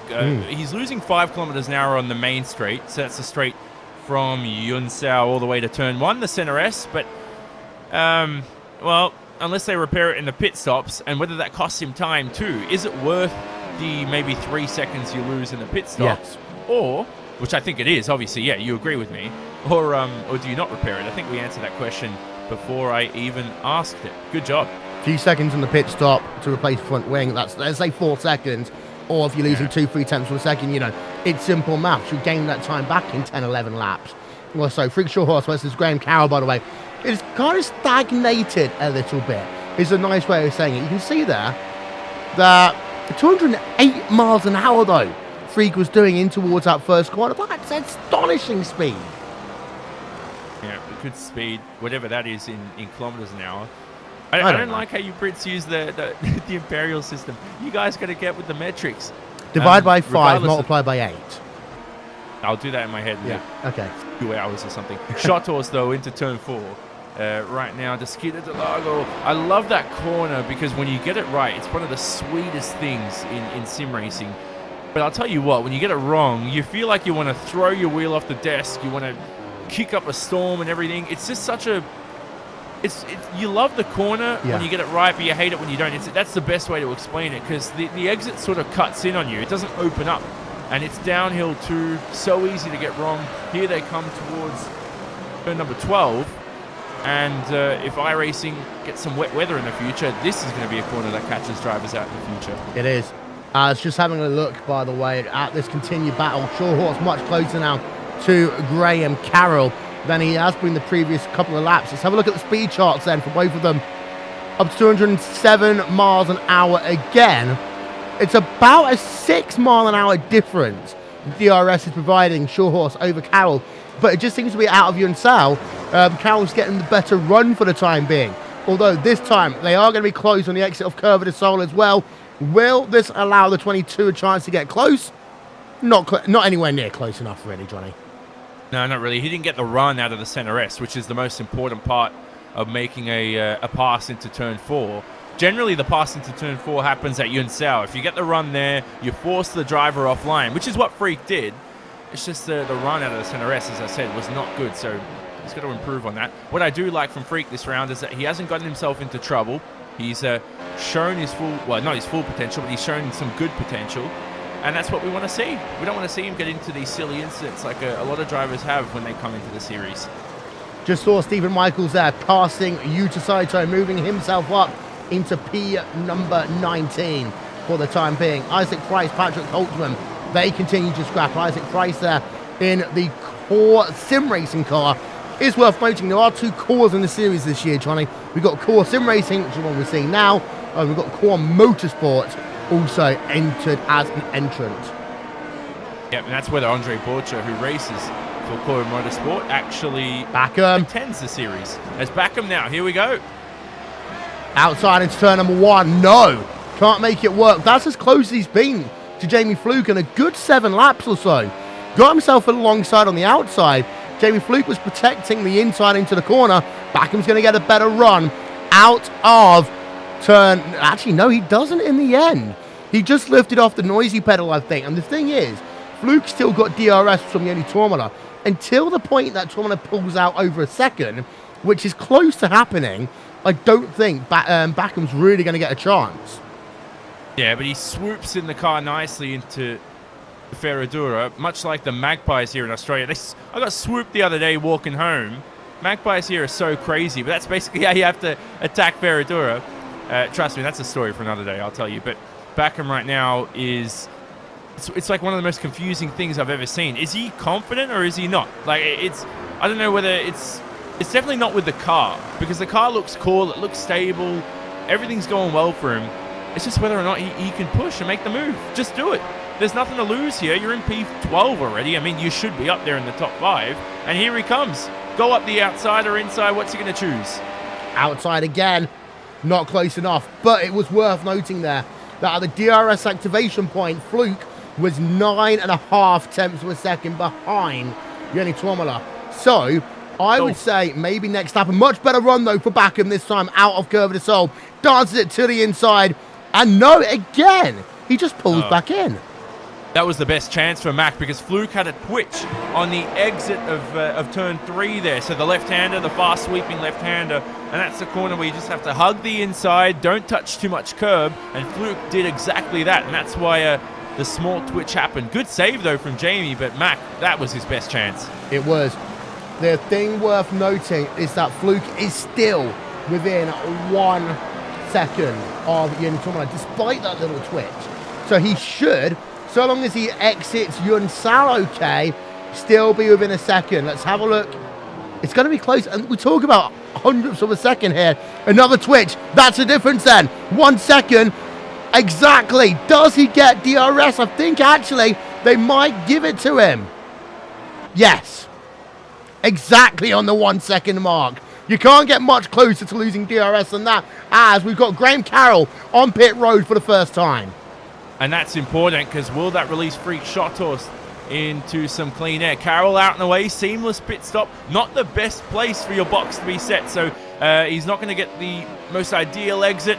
Will he have clean air coming out of the pits? He might feed out in front of P19 Stephen Michaels. He does. That's brilliant for Graham Carroll, and brilliant job by the guys in his ear to tell him, go towards the pit lane, look at the clear track you have, and power away here, Graham. 4.1 second pit stop, 20 seconds total on pit lane. As Yuta Saito's had a moment. He's off. Down at turn number 4. We don't often see mistakes like that from Yuta Saito, but it looks like he's just overcooked it. Yeah, got himself onto the white line, then onto that curb, and all the way he was just losing grip, trying to power through. Didn't work out for him. No, didn't at all. And Yuta's been very strong at Interlagos. I mentioned this in qualifying too, is generally at Interlagos, and a lot of sim racers lose time, whether you're in the World Championship or you're in your first ever sim race in your life. Oh, sorry, more drivers in. This is more important. Sorry about that, Johnny. We've got ourselves 2 red line drivers on pit road. Freak Shawhorse and Bono House have all made pit stops. Graham Carroll, of course, has made a pit stop, and Shawhorse responding there. It's going to be very close, actually, between the driver of Shawhorse and Graham Carroll, but no, Carroll will come out ahead, actually, by about 1 second. Oh, wow. So there you go. And that's really important from Graham Carroll's race, but that's a good reaction there by Redline because I would have kept Freak out. Clean air, why not get the fresher rubber later on? It just depends on, maybe they just preferred the clean track nevertheless. It's hard to think on the spot, obviously, which is what I'm trying to do right now. Look at the lead, though. Krönke 4 seconds now. He's just got that extra buffer, and both of those guys continue. Generally, in this series, you'll see the leaders pit last just because they manage the tyres so well, because they're so smooth in the car, and that's the key to success. Yeah, the question now is going to be, if you're a Michael Dinkle and Ollie Pakala et al., do you stay out and wait as long as you can? Or do you try and react and come on towards pit road? And Johnny, that's always the question. The undercut, overcut, whatever you want to call it going on, is always important. Strategy in this type of series is always going to be as important as those who just got out and out pure pace, as we see Lucas Gotch on pit road and Patrick Holtzman on pit road as well. Yeah, so those two enter the pits, but between Pakala and Dinkle, I think they're battling with each other, so I don't think they're too focused on the guys in front. I think they're more focused right now on not losing a position to, well, Redline not losing to Dinkle, and obviously vice versa. Dinkle trying to pass Pakala is his aim. You know, it's confusing. I don't know. I'm not that smart. I'd love to think on the spot, but I'm just not smart enough, so that's why these engineers have that job. Well, that's a shame for the driver of Lucas Gotch, because when he comes out of pit road, he's only about a second behind Patrick Holtzman, but there's 2 cars between them, and they are all racing for position. And Gotch, you can just see that in his wheel motion. He is frustrated right now as we go on board of him. And he's got fresh boots on his car, but he's going to have to stay behind all the way through this tight and twisty section of the racetrack. Gotch in P number 24. David Court in the Orion Racing Team car just ahead of him. We'll just cycle through, and we'll show you there. You've got the driver of Tomo Meglek in P number 22. Has got more drivers on pit road. Isaac Price is onto the lane right now as well. So more and more drivers are all coming on to pit road as we speak, and a lot of them this time by actually are on pit road. Oh, we got one of them who's not even got into his pit box properly, Johnny. Jamie Fluke, can't see from my view. No, Fluke's come out. It looked like it might out. have been an Orion car. Yes, it was. It was actually the driver of Yao Vaz, if I'm not very much mistaken. 28.7 seconds his pit stop there. Pit stop mistakes are unacceptable in this series. No, I mean, you should be practicing them. Some drivers like to just exit straight to the pits after maybe making a mistake or having a spin. I'd like to just drive back and practice the entry, get it right. I've always spoke about that time when I ended up passing 2 cars on pit entry to Monza. So if I can do that, and I'm not even that good, anybody in this Sim Racing World Championship can do it. Right. Run through some of the drivers who haven't pitted. Simplest way of saying it is your top 10 haven't yet stopped. You've got Daniel Arndt Wensing and Marcus Jensen. They haven't stopped yet either. We've got another driver on pit road. It's Bullock Bassey then from the Radicals Online organization coming in. Let's see what he can do. Nicely in there for him. Going to take some fresh boots. No fuel, of course, in these cars. Actually, a long stop for Bullock Bassey. I think he might have... the front wing. Yeah, front wing. 11.6 seconds then, out and away he comes. So it cost him about 7 seconds in the end, Johnny. We've got more drivers in. Jensen, DeCourt, both on the lane. Yep, so Marcus Jensen, another rookie in the series who had a brilliant pro series. And he's out and away. Good pit stop for him too. Not that long. His pit exit's pretty difficult too. I don't think it's... we haven't spoken about it quite that much, but you can lose the rear end heading through turn 3, but that's pretty sad for Bullock Bassey anyway, as Hutu now, most importantly, enters the pit lane before Martin Krönke. Wow. Alexei Yakola on pit road as well. So, Hutu going to get his stop. Oli Pakula is also in. This is an important stage of the race. Yeah, Dinkel continues on as Gregor Hutu, Alexei Yakola both come out as they were. But let's see where Hutu comes out, because actually he might end up being passed in just 1 second's time by the driver Marty Piatella. This is going to help Commander even more. But no, Hutu powers through there, and that was a significant move by him.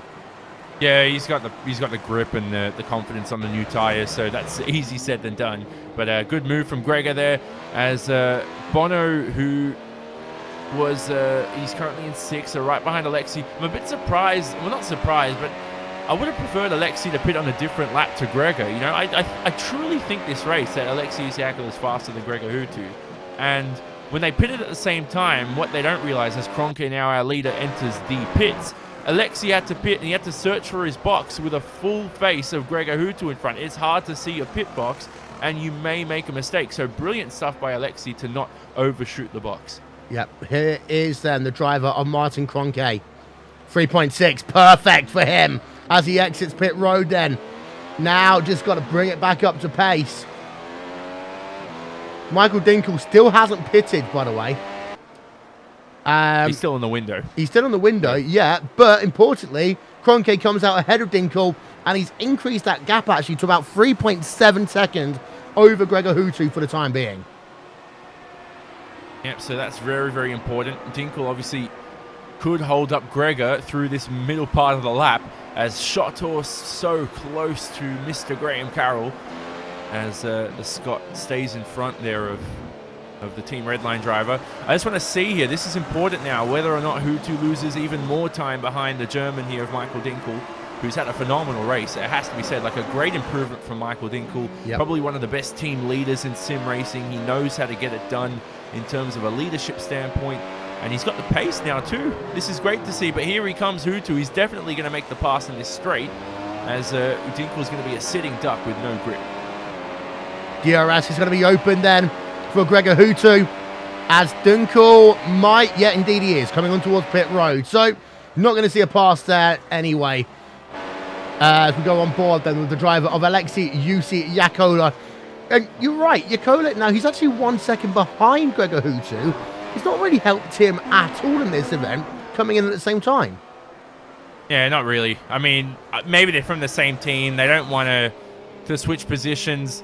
Not saying that Redline believe that Gregor will be the long-term sort of guy to choose for the championship, because this could be Alexei's year. Who knows? I mean, round 1 results really aren't the you can't really go by them, because we've seen in the past that it takes about 3-4 rounds sometimes to finally see who are going to be our contenders for the rest of the season.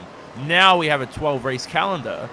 These guys have to be up to scratch from round one. They can't make mistakes. They can't make these silly moves and crash out of races, which is why we see a few drivers hesitant today. But regardless of that, we're almost halfway through the event, and I've quite enjoyed this first race. Very, very poised, and everybody keep the TV on. Don't switch off. This is great racing. You're going to learn a lot from these best sim races. Yep.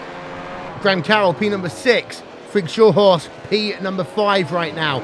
So, Carroll has fallen back to 6th place in this event. That's one thing I want to talk about very quickly, Johnny, because of the fact that Graham Carroll started off really well in this event. It just seems to be that Apex have got a lot of pace, that the 97% range, they've just got to punch at last 3% in, because that seems to be the only thing hurting Graham Carroll today, because his racecraft, fantastic. Consistency, fantastic. Yeah, and so Shotos got past at turn 1, I believe, so just this last lap around, or the lap before, excuse me. So there you go. You know what, I'm impressed though. Graham's had a great event, because Graham's pretty much upped his own expectations. So when he says he's going to expect nothing less than a win, it's just because he's one of those people that likes to push himself that extra further. But if you look at it from a realistic standpoint, this is a brilliant start to the season for not just Graham Carroll, but team-wide for Apex Racing UK. We know Alex Simpson, team boss, couldn't make round 1 this race. Obviously, he had a couple personal issues to deal with, so he'll be back for the rest of the season. And hopefully it's not his last season. Rumours there of Alex Simpson possibly not racing in the World Championship after 2017. We don't want to see that. Or we can steal him and throw him into our commentary booth, maybe. Indeed so. As Jamie Fluke, Patrick Holtzman there, P10, P11, 2 Apex Racing UK drivers. Here then is a look at your top 8 right now. Krönke leads by Gregor Hutuo by 4 seconds. Alexi Utiakola in 3rd. Bono House in 4th. Frig Shawhorse 5th. Graham Carroll, Ollie Pakula and Michael Dinkel round out your top 8. We're going to step aside for one brief moment. Back with more after these messages as we take you RaceSpot TV side by side. The NASCAR Beginner for Series powered by iRacing is the premier NASCAR eSport series featuring the cars and tracks from the Monster Energy NASCAR Cup Series. The 2016 campaign saw a return to the top of the mountain by Ray Alfalla as a 3-time NASCAR World Champion. The march to that championship was not easy, though, despite the fact that Ray Alfalla took home the most points in series history. It just also happened to be the tightest championship fight we had ever seen. These guys are set for the 2017 campaign, and as it has been for the 7 years prior, it is no longer going to be a straight shot to the championship. We are going to see the biggest change in this championship picture in series history, as for the first time ever, there will be a chase for the championship. We're going to go into the Homestead Miami Speedway at the end of the season with the 4 best oval sim racing drivers in the world absolutely tied in the championship. You just got to beat the other 3 guys out and you will become an official NASCAR champion. You're going to get yourself a NASCAR championship ring and, of course, $10,000. These are the iRacing eSport World Championships, the pinnacle of sim racing competition. You can catch it all season long, live coverage on iRacing.com/live.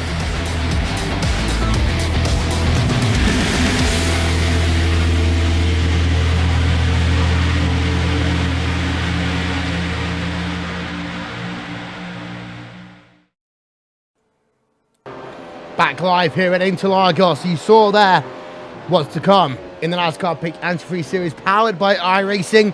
Round number 1 rescheduled at Daytona on RaceSpot TV and on iRacing Live. We are your home of the iRacing World Championship Series. We're talking about this one just off air. Matt Backham had a slow pit stop, actually, 11.2 seconds. He was on the gun. He's now behind Cem Bassi. Yep, so got to he's been behind a driver almost every lap this race. Yeah. I mean, it's just so frustrating, you know. But anyway, he's too far behind now to make a move on Cem.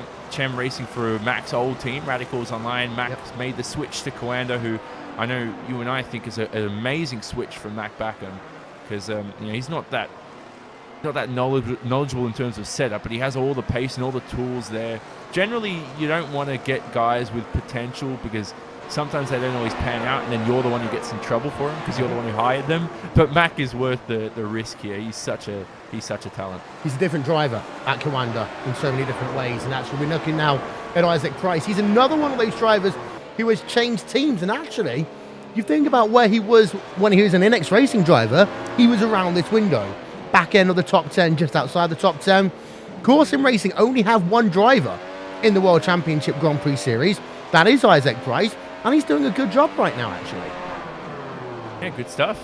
Isaac Price, who dealt with all the drama last season of leaving NX. I'm not even going to go into that, but that was not good. This is a good sort of... I hate the word revenge, but it's up there. He's right behind a man named Patrick Holtzman, who's incredibly quick. At the same time, he runs wide at turn 1, but then he picks it up. That was confusing there. I think he's all good. He's all good. But anyway, regardless of that, Isaac Price, passionate sim racer, knows his stuff. He's very active in the community too. He tried to do a 24-hour race last year for charity, all on his own. I appreciate it doing it for charity, but that's got to be really, really crazy. Yeah, not the first one to ever do a 24-hour charity race on iRacing. Ian Plaster, of course, is famous for trying to do it 3 years in a row now at Daytona. Just let you know, live timing and scoring is still available. RaceSpot TV/timing, unless you're watching this on Motorsport TV, in which case it's not. Sorry. But having a look through the field, Daniel Arndt Wensing actually in P number 12, trying to hunt down Yao Vaz last time by, was a 10th or so quicker. Retirees in this event, we have a few of them. Johnny, we've got Pastas Gergis, Ilka Harper and Riley Preston out lap 1, turn number 1. Antoine Hegelin, Peter Berriman, we saw what happened with those two drivers, of course, down at turn number 1 later on in the event. Lucas Gotch is also out of the event in that MSP driver's home car. It's a shame because he was doing so well. Yeah, so unfortunately, Lucas Gotch, as we mentioned, I think he doesn't get as much praise as he gets. Berryman in that incident with Ilbrink, and Ilbrink's now a lap behind as a result of that too. We know what happened with Hegelin and Backham earlier on. I feel a bit bad for Pascalis Georgis, who qualified really well in his first race. Obviously got caught up in that incident on the first lap at turn 4. There were a few spins there, and it was with one of the Radicals driver. It might have been Saito, I remember off the top of my head. But yeah, Georgis just got collected and had nowhere to go. He'll be back for round 2.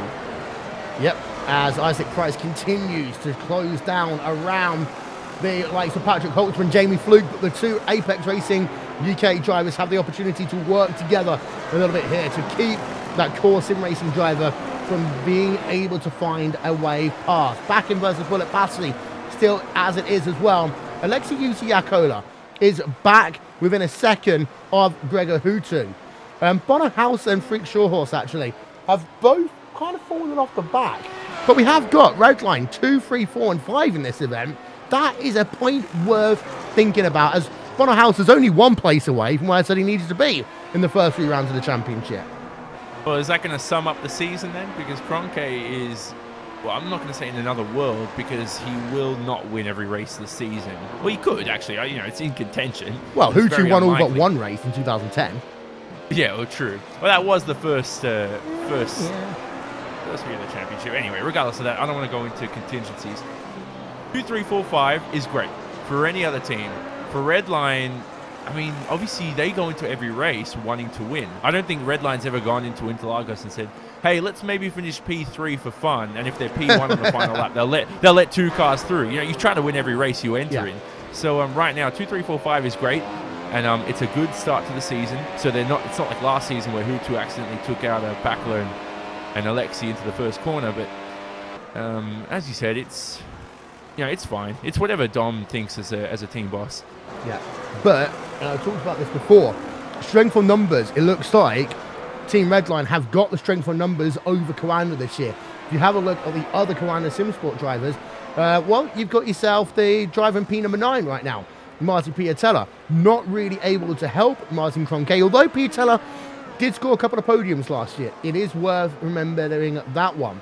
Then you've got to go way back to get to Matt Backham in the 16th place. So whilst, yes, Team Redline aren't going to be happy with second, third, fourth, and sixth right now, it is worth noting that the Team Redline, the Coanda drivers aren't actually really able to help out Martin Krönke. He's by himself really right now.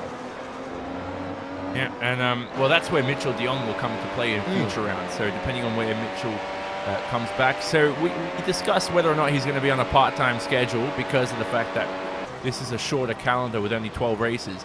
And we've already answered that question in the first round. Now, I do remember they get the drop weeks too, so that will come into play. But it just depends on whether Mitchell is... he's still in contention for the championship. It's just whether or not he shows up for the next 11 races as well and supports Krönke.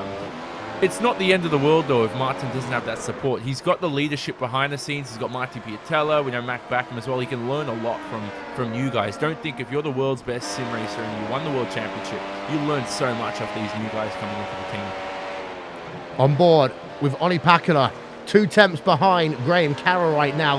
And if Pakula gets past, of course, it'll be Redline second, third, fourth, and fifth. I will learn how to count at some point in this broadcast, I promise. But Carroll holding on to P number 6, but he's in that phase of the race like he had in the first stint when those tyres don't seem to really be working for the Apex Racing UK car as well as the Team Redline cars.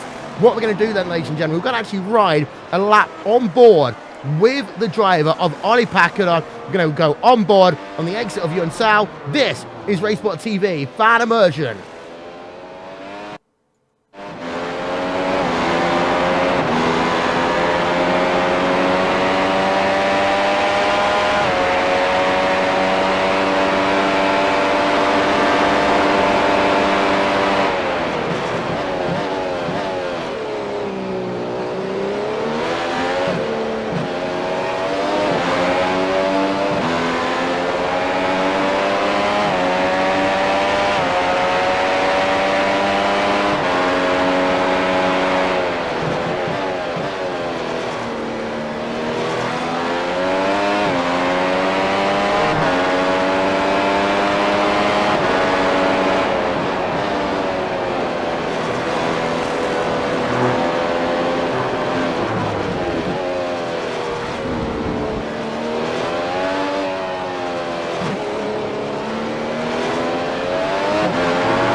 Take 2 for the pass.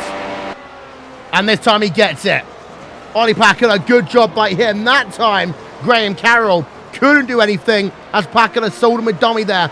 Went to the outside, but Carroll would have the opportunity to come back on the run down into turn number 4. What's going to happen here? Graham Carroll on board of him. He stays behind. Carroll down into 7th. Up into 6th now is the driver of Ollie Pakula. Fantastic pass there by Ollie, actually. That's one where arguably, I'm going to say, Johnny, we need to have a second look at. Well, we're going to have a second look. Talk about fan immersion. You can't get better than that. These fans are spoiled right now. For initially, Dinkle thought the pass was done. He pops up the other side of the onboard footage. Ollie, that pass, you can see the green wall there, whatever you call that wall. I mean, that's bravery at its best. If I was Apex, though, I'd protest the move because Ollie was pretty much almost all 4 wheels off the track on those white lines. Why not? Protest it, see what happens. You might not get a good result, but amazing move by Ollie. Fantastic move by Ollie. Easily passed the race so far. And look how quickly he's pulled away. Half a second there in one lap over Graham Carroll. Carroll got the DRS back at the end of the lap, which closed it down a little bit. But overall, pass fantastically done there. And also, worth noting, Isaac Price, away from our screens, has now got himself... Actually, no, he's still in 12. He's still got Fluke and Holtzman ahead of him. I thought he'd actually split the Apex sandwich. He hasn't. My timing and scoring just lying to me a little bit there. Yeah. Well, what I've noticed is just watching Isaac Price, generally, I mean, the quickest drivers this race seem to be the ones more confident under braking. I don't know if that's the only thing that makes them quick, but what I've seen from watching Krönke, Hutu, Pakler as well up the front, all these guys, they're just so confident. They carry so much speed into the corners. Obviously, that means greater lap time as long as they don't compromise the exit. So these drivers behind maybe need to compare their lap times a bit, look at the telemetry. Carroll, though, and Dinkel are now 7th and 8th. That means Team Redliner from 2nd to 6th. 5 cars in a row. And that is amazing to have all 5 cars in the top 6, but no win. When was the last time we ever saw that in the championship? A long, long time ago.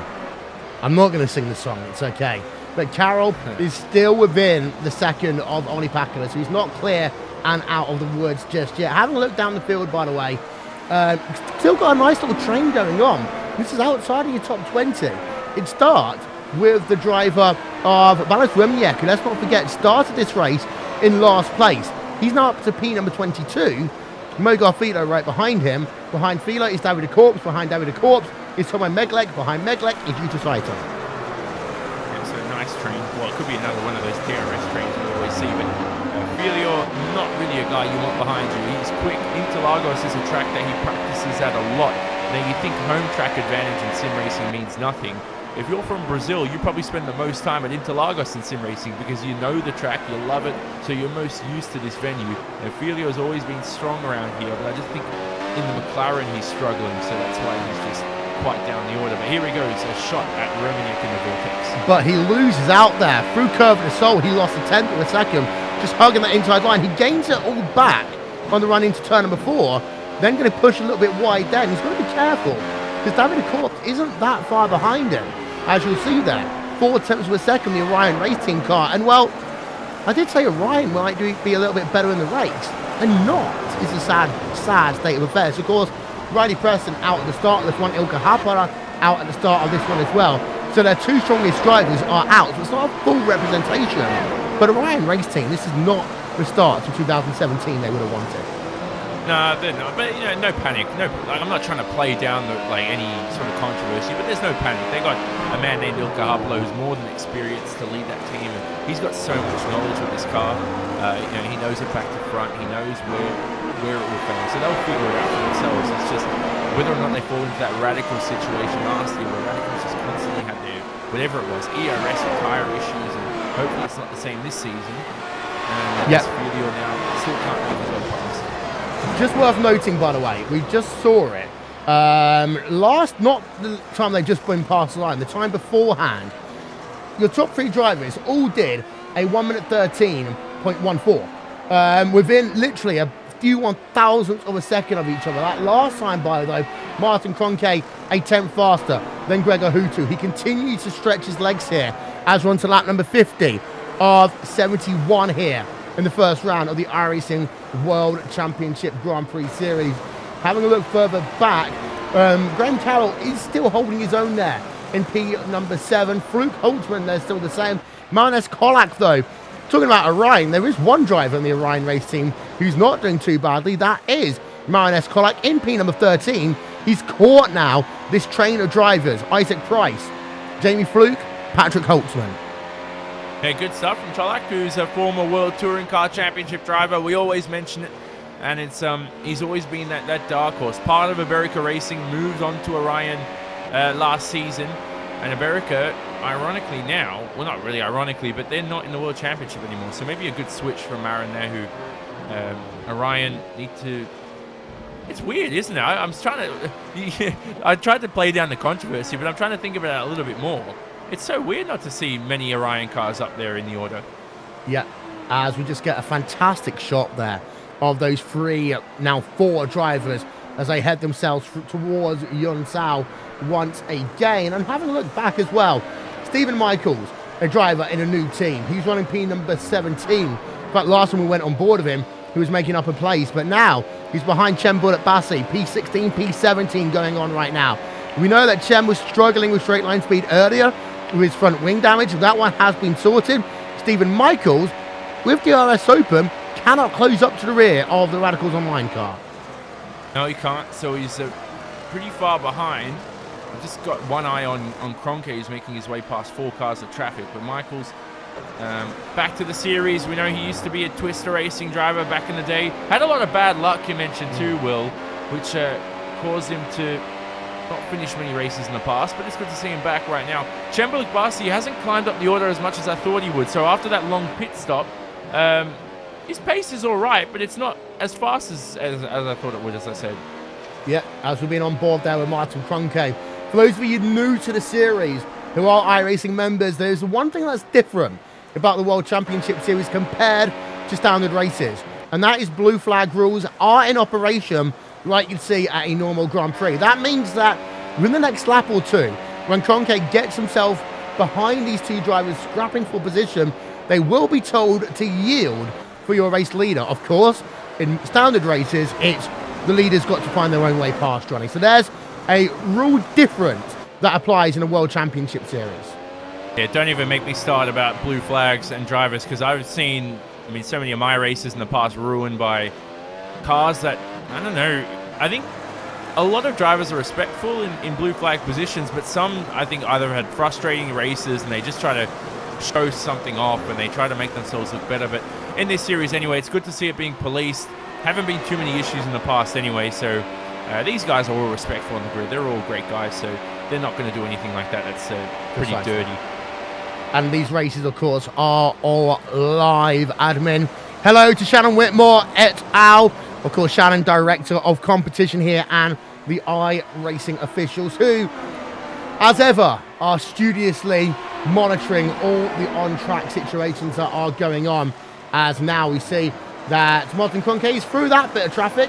The next drivers who he will have to pass are about 4 or 5 seconds up the road, so nothing really for them just yet. Going back, though, to have a look at Marin S. Kolak. We're going to go on board of him right now. 2.5 tenths of a second towards the start-finish line, and this DRS train is hurting Ryan a little bit. We're only 1 mile an hour faster than Isaac Price. It really needs to have the overspeed of about 3-4 miles an hour out that final corner to help them. He does need to have that extra speed, but they've all got DRS, so it sort of nullifies the effect, as Fluke has another twitch. That's the second time this race, and Cholak doesn't have the run out of the first corner. Here comes turn 4 now, the Skida Delago, just maximizing the track width. Don't run too wide on the exit. Downhill traction zone 2, so you saw drivers a couple times in the past have spun to the inside of the corner and then sweet clip both apexes into Ferradura here. 6-7, nice over the curb there, and put all 4 wheels onto the curb here into turn 8. So there you go, good stuff. As Cholak continues away, he doesn't get too close through this middle part of the lap, and I have to say he's really got to you know what, this we panic too much in the commentary booth. We think that making a pass in 2 laps is bad. This is what motor racing is. It's a puzzle. You have to put the puzzle together to make an overtake. It's a game of chess, and find the right move at the right time. We just saw David Accord there get himself past Mogar Filo in towards turn 4 here, as it was an overspeed pass. Although, first of all, Mogar Filo went a little bit wide through the curve of the Sol, but then afterwards got pushed a little bit wide through turn number 4. So Mogar Filo now down into P number 24 in this event, and it's worth noting, actually, talk about radicals and their kind of downturn in pace. Well, 24th, 26th, and 27th, and 28th. You've got 4 radical drivers. Well, I'm rooting for them anyway. I mean, they got the talent there. They just have to figure it out. I think they can. I'm not going to lose faith in that team. Not that I'm the do-all end-all of losing faith. But you know what I mean. You know, you don't want to slag off the team and think that that's it. That's their World Championship over for 2017. It's only round 1. They'll hopefully figure it out. It's just a challenge. And when everybody else is making 3 steps forward each round, you can't keep making 3 steps forward because you're still going to be in P24 like Mogar Filo is now. So you've got to keep on pushing that little bit extra. It's in any sport too, whether it's motorsport or ball sports, anything like that. If you're not talented enough, you've got to put in like double the amount of work, as here they all come now. Filio in front has Reminiak and De Corps, and as Hutu made his way past, they've got a little bit hair-raising between the 3. Yeah. It is worth noting, to counteract what I was saying about the poor lack of pace for some of the Radicals drivers at the rear of the field. You have, of course, got Cem Bullet Bassi in P number 16. You've got Daniel Art Wunsing in P number 19 right now for that organisation. I'd like to be giving you the facts here. This is real racing. Isaac Price in P number 12, Steele versus Jamie Fluke. That one is how it has been for a long time. Martin Krönke, though, heading himself through turn number 1, through turn number 2. Spent a couple of corners on board then with the 2016 world champion.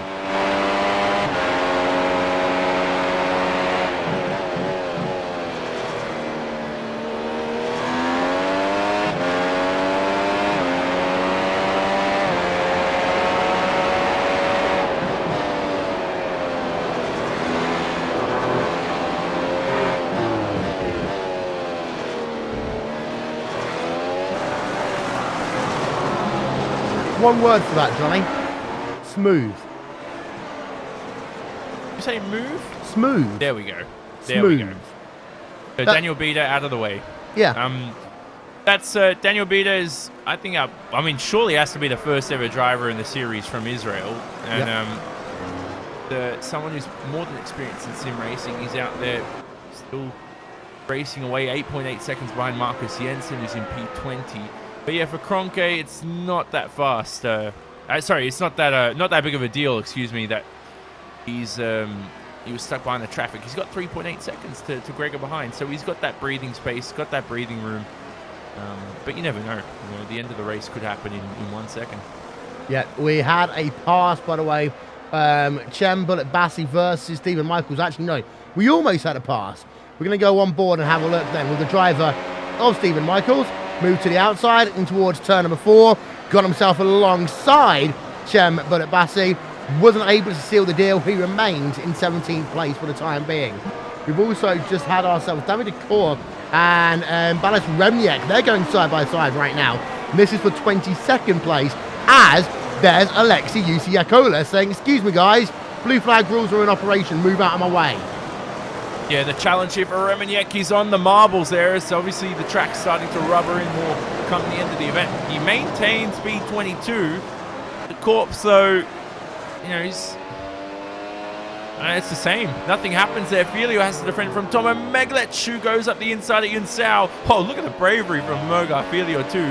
He had the grip, and I think Tomo, not many people this race have been under braking on that inside line at Yunsao. So maybe Tomo just didn't have the grip.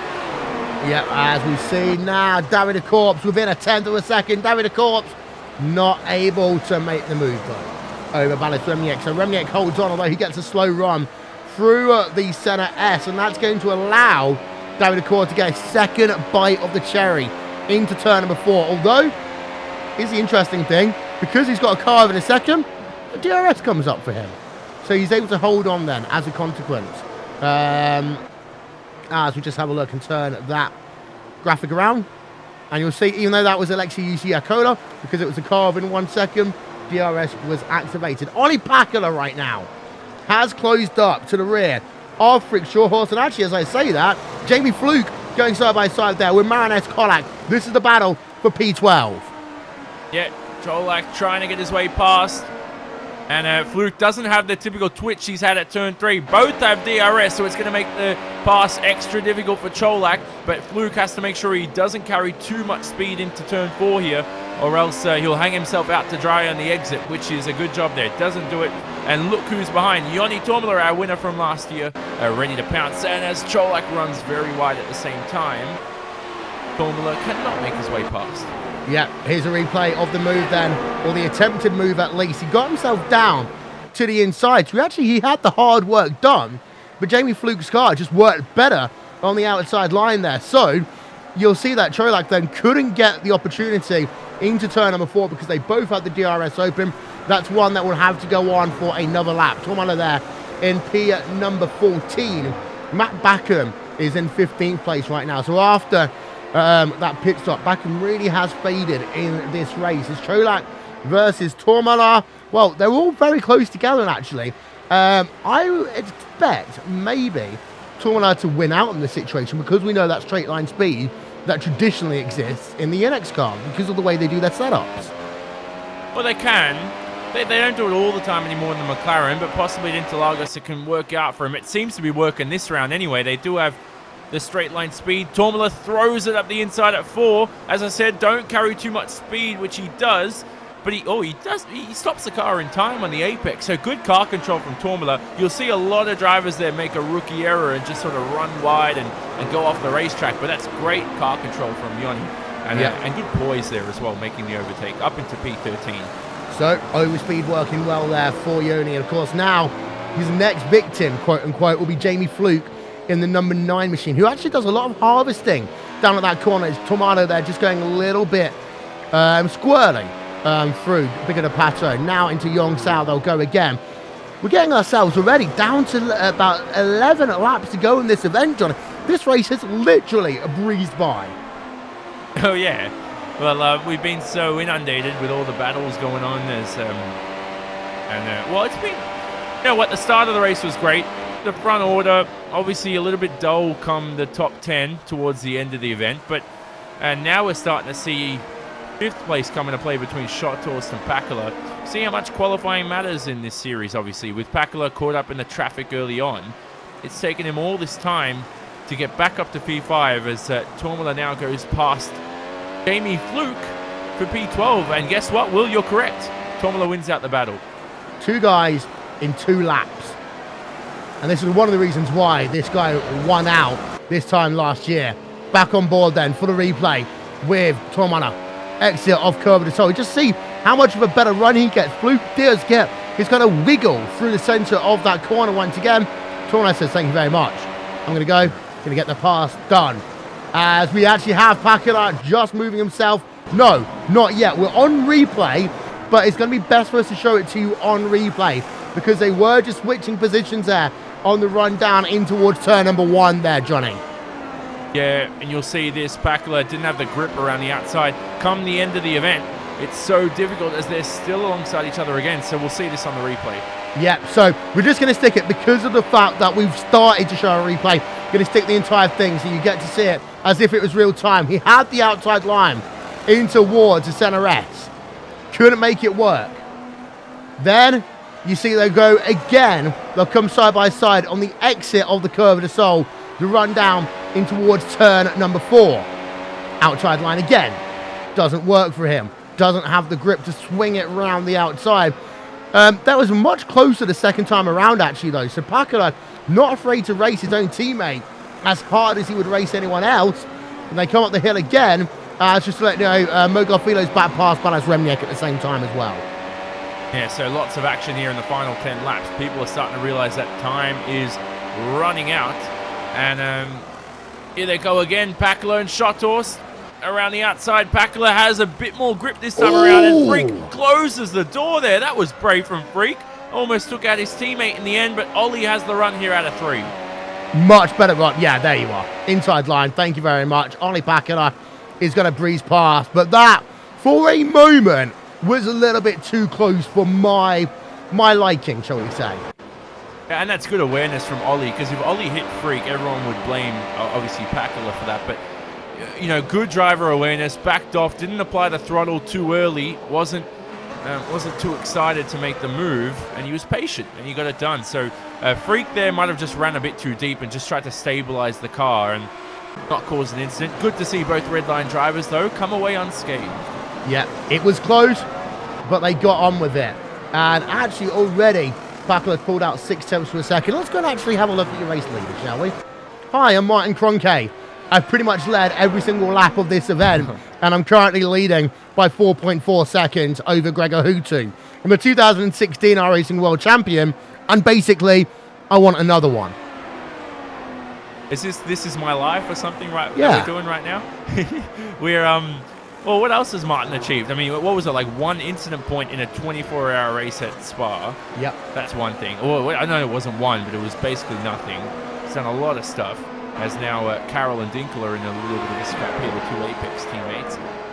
He's achieved a lot, and he's still got more to come. He's become a household name in sim racing. If household names in sim racing actually exist, I doubt millions and millions of homes are talking about these guys yet, because we know that exposure is starting to increase. iRacing is doing a lot as well to help this series.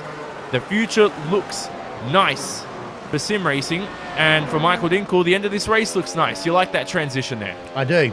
Don't forget, you can actually get the Release the Krönke t-shirt on the RaceSpot TV website. Just go to racespot.tv/shop if you want to show your appreciation for the one that is the Krönke. Dinkel versus Carroll. Basically, they heard on the radio the two Redline guys almost crashed. It's like, you know what? If they're allowed to race, we're going to race as well. Yeah, why not? And right behind as well, Marti Piatella, we know, who scored 2 podiums last year in the series, had a good championship, really got used to the McLaren. He's right behind in this battle. He's in DRS zone of Michael Dinkel. So these two have to remember, yeah, we're teammates and we can fight. They're also trying to chase Schotthorst in front, 2.3 seconds ahead.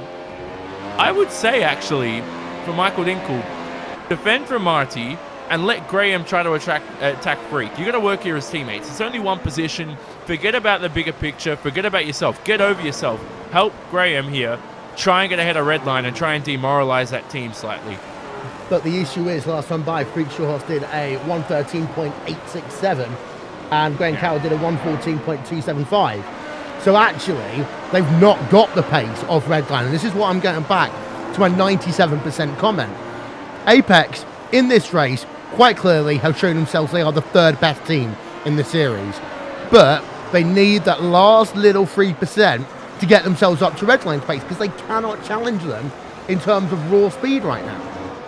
Yeah, well, it's going to take time. And any smart team manager, any smart person knows that anything in sports, it's going to take time. It takes development. It takes patience. You know, guys, lots of teams give up on drivers after one race, and they're like, they're not good. You know, they're crap. Get rid of them. They don't have the potential anymore. Whereas the smarter people know it takes that time, as I mentioned before, and they'll take the time to find the weaknesses, ameliorate them, and turn them into strengths, and improve on the strengths too. Never want to lose them. So they've got a great foundation, Apex, as I mentioned before. And right now, I mean, it's obvious, Will, they have jumped into, at least in my opinion, 3rd best team on the grid in this first race. Yep, Marti Piatella is trying to close, but the times are very similar between them. Last time by, Piatella 114.0, Michael Dinkel 113.844. So, still a potential little battle. We know that Piatella, when it counts, knows how to set up a good pass.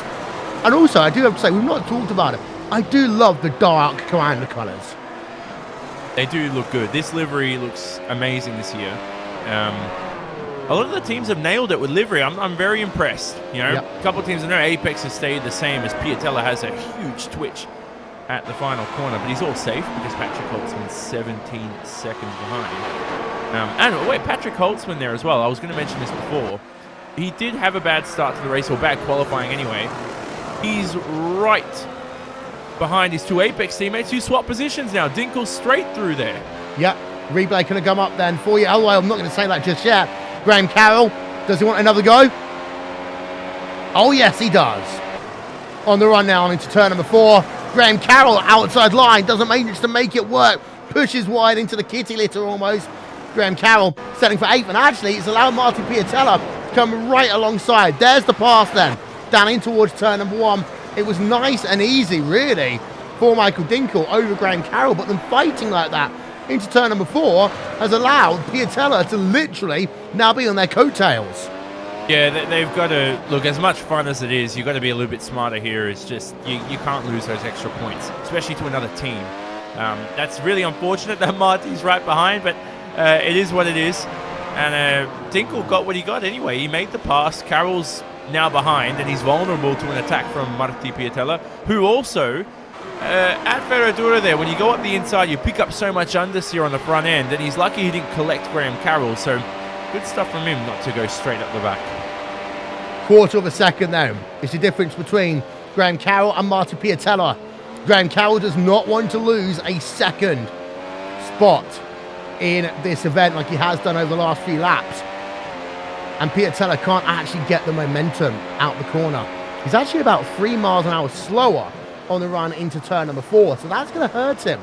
I don't think that actually he'll have the pure straight line speed that the 2 Apex Racing UK drivers do, as we now got less than 5 to go in this event.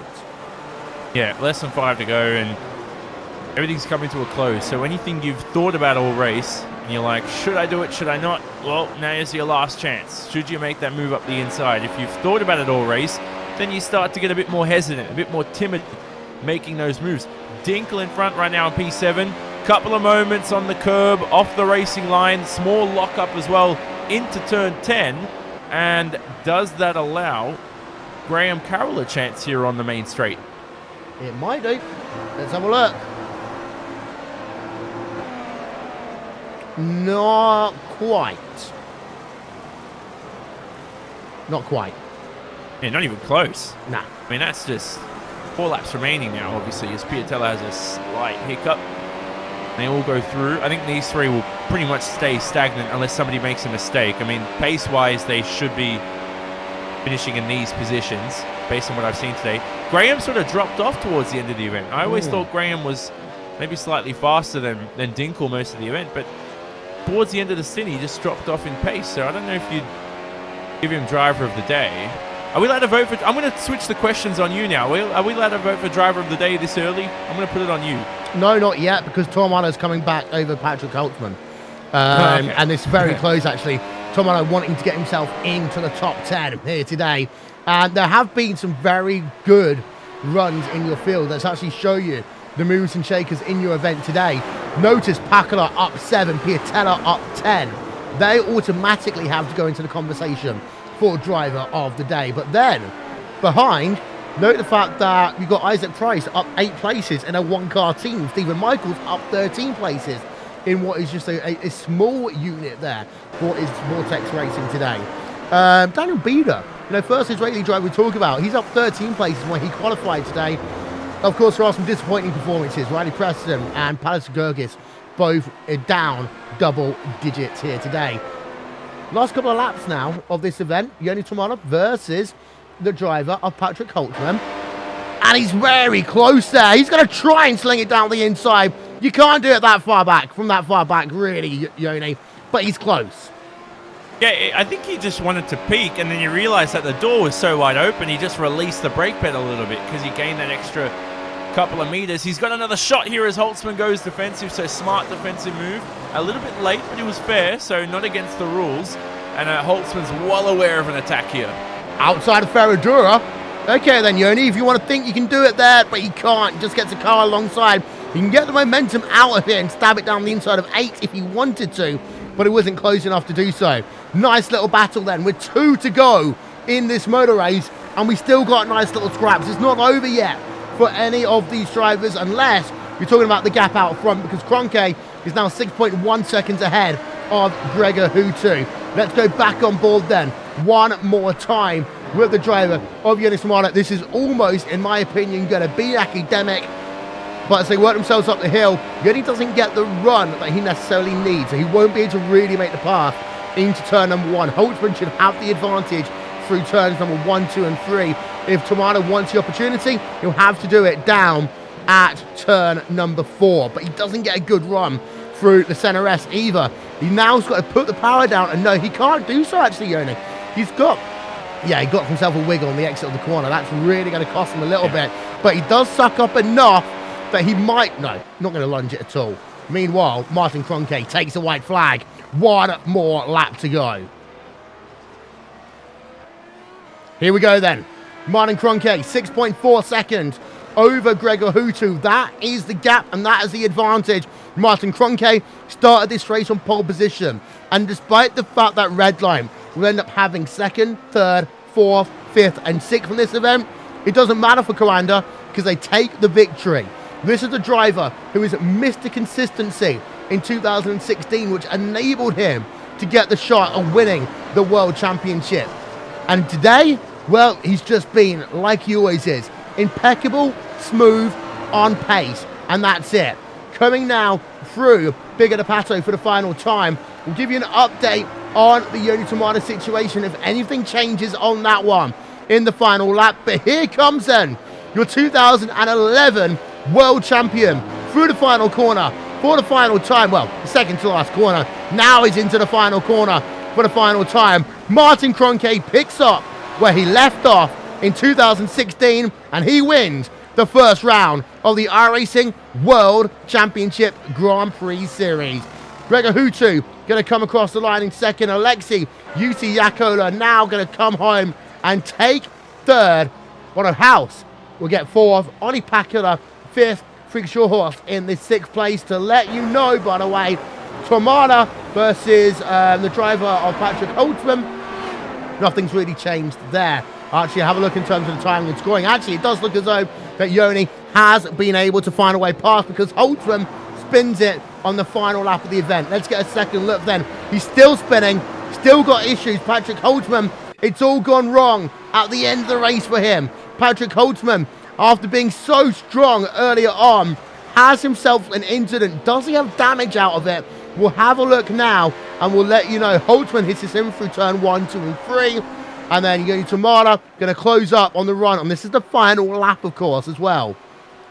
Tomada looks to the inside, looks to the outside. Do they make contact through this section? Oh! Then spins it. You talk about turn number 4 and having opportunities lost there. Down at turn number 4. End game over for Patrick Holtzman. Damage as a consequence. And he struggles to barely even make it home, Johnny. Yeah, and I spoke about the exit of turn 4. You see so many drivers spin up the inside here because it's a downhill traction zone. You're on the curb too. It's not easy to apply the throttle. I mean, to do that on the final lap, he was having such a ripper of a race. To start down all the way in 15th, be up in the top 10. The pressure got to him, and he was ultra defensive. And what I was going to say before, until we hit the final lap, was the amount of defending that Holtzman was doing, it makes it ever so hard to get back into rhythm. And right now, he'll end up being classified in the 18th position and last man on the lead lap. And that is not the way you want to end an event. I mean, that's, you know, it's pretty sad right there because he had such a great event. I'm still trying to let it sink in. But Krönke wins.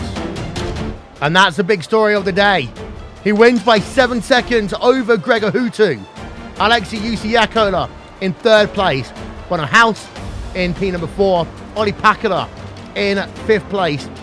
Freek Shawhorst in P6. Michael Dinkel, Graham Carroll, Martin Piatella, and Yoni Tomada round out your top 10. A couple of stats. You've got 2 Dutch drivers, 2 drivers from Diach, 1 driver from Club UK and Ireland, Graham Carroll, and then you've got yourself, finally, 5 drivers from Finland in your top 10. Shows finish domination always exists in these type of series. Isaac Price in 11th, Jamie Fluke in 12th, Matt Back in 13th with covers at the end of the event. Marin Kolak in 14th, Chen Bullock-Bassi in 15th. Rest of the results up on your screen right about now. You'll see a couple of drivers out of the event. Robin Friscott, 20 laps down in the INX Racing number 25 machine. Lucas Scotch, good start to the race, but finishes 30th after having himself issues. Riley Preston, Ilka Hapala, Pashless Gergis out lap 1, turn number 1. We're going to step aside for a few moments. We'll be back with more after this. This is the iRacing World Championship Grand Prix Series.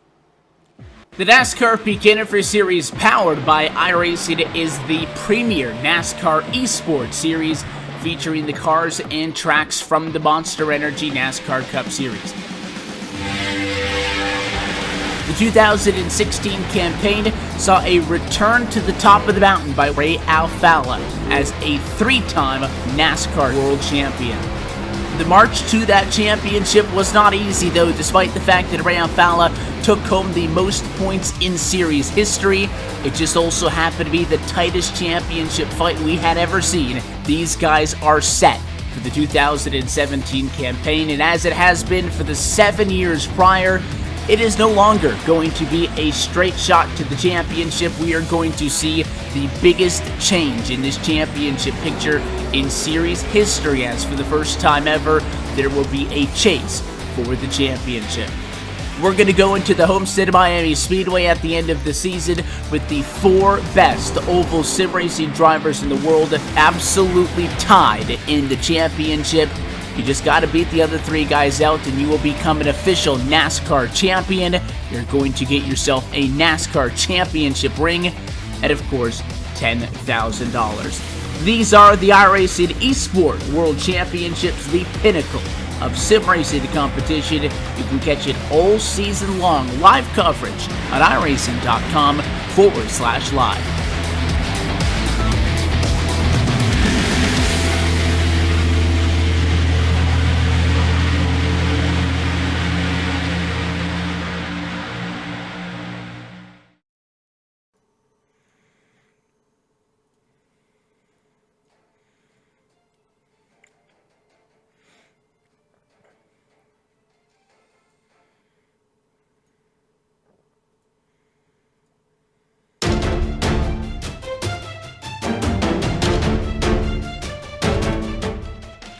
Welcome then to post-race coverage of the first round of the 2017 iRacing World Championship Grand Prix Series, where Martin Krönke gets himself victory number 1 of his 2017 campaign. And well, Johnny, we said that Krönke was going to be strong in terms of the championship. He's shown once again that he's here to take championship number 2. I mean, that's a brilliant start to the season. Exactly what you want to see out of your defending world champion. Take the win as well. And he showed the same consistency he had all last season too. Not many hiccups, not many errors. They got the strategy right too. So, I mean, seamless race. Not much else to say. A boring race is a good one. There's your top 10. One more time up on your screen. Martin Krönke wins. Gregor Hutu 7 seconds back. Alexei Yusiakala in 3rd. Bono House, Olli Pakada, Frank Shawhorst, Michael Dinkel, Graham Carroll, Martin Piatella, and Yuri Tamada. I do want to say one thing there. I like the fact that you've got 5 Finnish drivers inside your top 10, even though they are in 3 different teams. Well, I mean, that country is starting to take over the world. They got free braces for all kids, apparently, in the under 18. I don't know if that's true. Schooling there is great. And their racers are as talented as you'd expect. Good stuff. Yeah. Time then to get a couple of post-race comments. Let's start, first of all, with the driver who wins out. That is Martin Krönke. Martin, it's a new year, and welcome back to Victory Lane. Hello, and yeah, thanks. Well, okay, so let's talk about your event here today, because, quite simply, as ever, you've been ultra consistent, started first, finished first, no hiccups along the way at all. Was it that easy in the race car? It wasn't that easy. There were a couple of hiccups. I had a couple of moments into turn 1, locked up a couple of times, into the hairpin sometimes. Also almost spun in turn 3 once, I think around lap 15 or so. But overall, luckily our car was really good, especially in terms of tire degradation. I think especially towards later on in the run, the lap times have been pretty good compared to the cars behind. So I could manage it relatively easily, but there were still a couple of moments that I'm not entirely happy with. Okay, but you do get the race victory, and how important for you is it to start this season with a win and really show that you are here for championship number 2? But it is quite important. Last year, the start has been quite miserable for us, really. The first couple of races, all kinds of issues happened, and this year we want to have a championship where we're basically up there immediately. So that seems to be the case this time around, so I'm happy with that. But it is important. I mean, every point counts. Last year the title went down to the wire to the last race, and the earlier you start performing well, the better it is. That's my final question I really wanted to ask you. Last year you did take you a couple of races to get momentum. In this season, with only 12 races, every single finish is so much more important. Moving forward, do you think that's going to be the key thing to make sure that even if you're not winning, you're getting 2nd and 3rd places? Yeah, of course. I mean, between a win and a 2nd place, it's worst case 5 points difference, best case 4 points. So ultimately, a win is not that important as long as you still finish around the top 3 or top 5. So that is always the goal. Before we let you go, Martin, who gets it done for you in terms of EOS Commander SimSport? The floor is yours.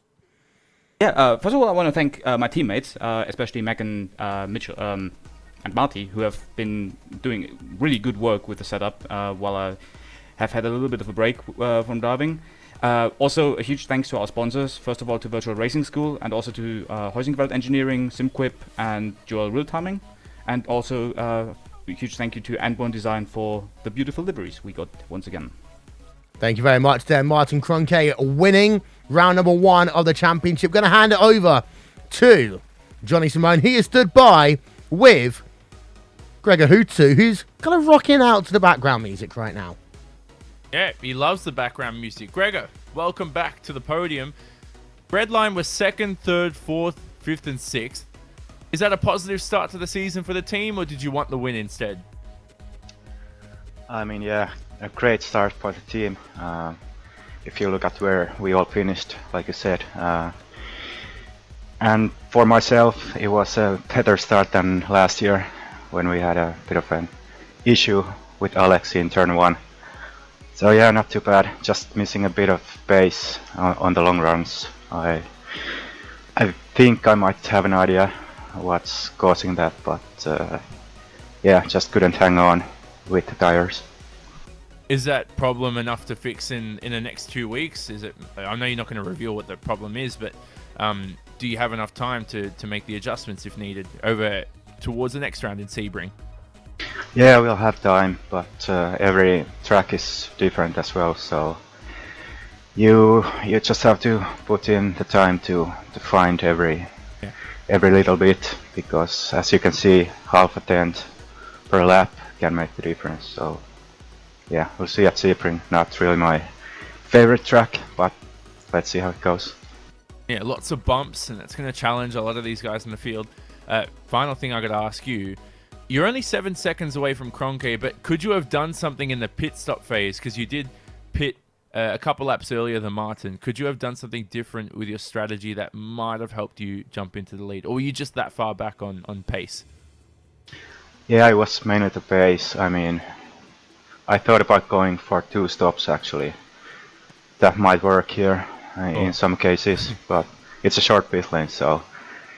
But there was some traffic behind, and I think I would have been stuck in that, so really had no chance to do anything with the strategy. I was just too far back at that point, so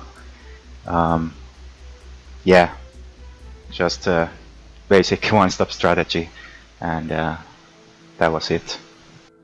There you go. Gregor Hutu back to second place, our 5-time world champion, looking for a 6th one this season, Will, but he says he's got some work cut out for him over these next 2 weeks. He has indeed, but Gregor Hutu at the same time, one of the things we've been talking about so much in this race, Johnny, is the fact that the Team Redline stable, by having that strength in numbers, 2nd, 3rd, 4th, 5th, and 6th, they haven't had that really over the last couple of years. And I think that this is really going to help that team come back quickly when something isn't perfect for them. I mean, from Krönke's point of view anyway, this is quite scary because you've got five screaming sim racers right behind. You look at all 5 names and you look at what they've all achieved in the sim racing world. It's quite a lot, you know, and you've got some quick guys there. We'll see what happens when Mitchell Dion comes back. We talked about that before, Will, whether or not Mitchell will support Martin in his times, whether or not Marty Piatella improves his pace too. He only finished about 37 seconds here, it says on the timing sheets, away from the lead. One thing I want to quickly mention though is Gregor talked about maybe 2 stopping. We spoke about that in the broadcast. Didn't work last year, but some guys attempted it. That would have been interesting if a few guys attempted that today. I've got a feeling that had Alexei and Hutu been on the front row, they would have tried it, because you need to be out front to make it work. You can't run the risk of doing a 2-stop strategy when you qualify 3rd, because if you can't get past in those first couple of laps, it's pretty much going to be game over for you. Olli Pakara came home in 5th place today. Well, Olli, I will say one thing. You race your teammates pretty hard. Kowabunga. How's the race been for you, buddy? I mean, started 12th, worked your way up 7 places, showing that qualifying isn't everything in this series. Yeah, I mean, like, I got the stats boost and then was shouting YOLO all the time, and then got some good fights and ended up in P5, so it's always nice. Got yourself 5th place. Had some fantastic battles working your way up through the field. That battle with your own teammate, Frank Schulhorst, at the end of this one. I mean, that was, I have to say, part of the event that you did on the outside into 1. Nice, thanks. Yeah, we had some fun and yeah, I had a couple of shots and I thought that let's go YOLO mode again, and I know Freak is a good driver, so it's not like stressing out, having fun, and he made a little mistake and there we are.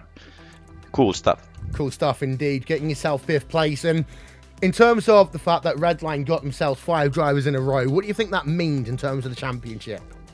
Yeah, we came from Vegas and here we are, performance is there. Martin is always tough man to beat, and yeah, next time I'm trying to tickle him for the Sebring, so we'll see if we can get top 5. Nice indeed. Thank you so much, Ollie there. 3rd place in this event. A couple of words and finish? Yeah, of course. I don't know. I live in Germany nowadays, so I don't know. Can I speak Finnish? But yeah, morjesta, hyvä kisa. Hyvä kisa, ei mitään. Oltiin surkea kuoli, mutta painettiin hiileen ja noustiin ylös. Ja P5 ihan jees. 3/5. Ja terkkuja kotiin sinne Oukulle ja Nellille ja kaikille ja greetings from everyone. And thank you Fanadeg and you guys. Ich spreche nicht Deutsch. Noch nicht. Kiitos there. Ollie Pakula coming home in P number 5 here today. And well, Johnny, final thoughts about this event. Not just this event, but RaceSpot Race Day. It's just been a fantastic 4 hours worth of racing. I mean, I've loved it. Support series races. I'll be there in the commentary booth next time out for all 11 of those. Couldn't make it here today, but looking forward to that. I mean, that's a great addition to not just us here at RaceSpot, but for iRacing and what these ideas that we're trying to execute and achieve. They're going out well already first time around. Good feedback for that. I'm looking forward to it. Just love it. Love the World Championship. Good first race. Wasn't something crazy. Was classy. Was nice to watch. And as I said, any aspiring sim racers didn't have to switch this race off because these guys were at the top of their game. Yeah, indeed. I want to say a big thank you to Paul Smith and Cam Walsh for their commentary contributions then for the first leg of RaceSpot Race Day. To Rachel Whiteford and social media. To Hugo Louise does all the stuff that you'll see on Motorsport TV in a couple of weeks' time, as well as our friends over at iRacing. This was round number 1 of the 2017 iRacing World Championship Grand Prix Series, where Martin Krönke stood tall once again. From Johnny Simone and myself, Will Vincent, we will talk to you all in 2 weeks at Sebring. Good afternoon.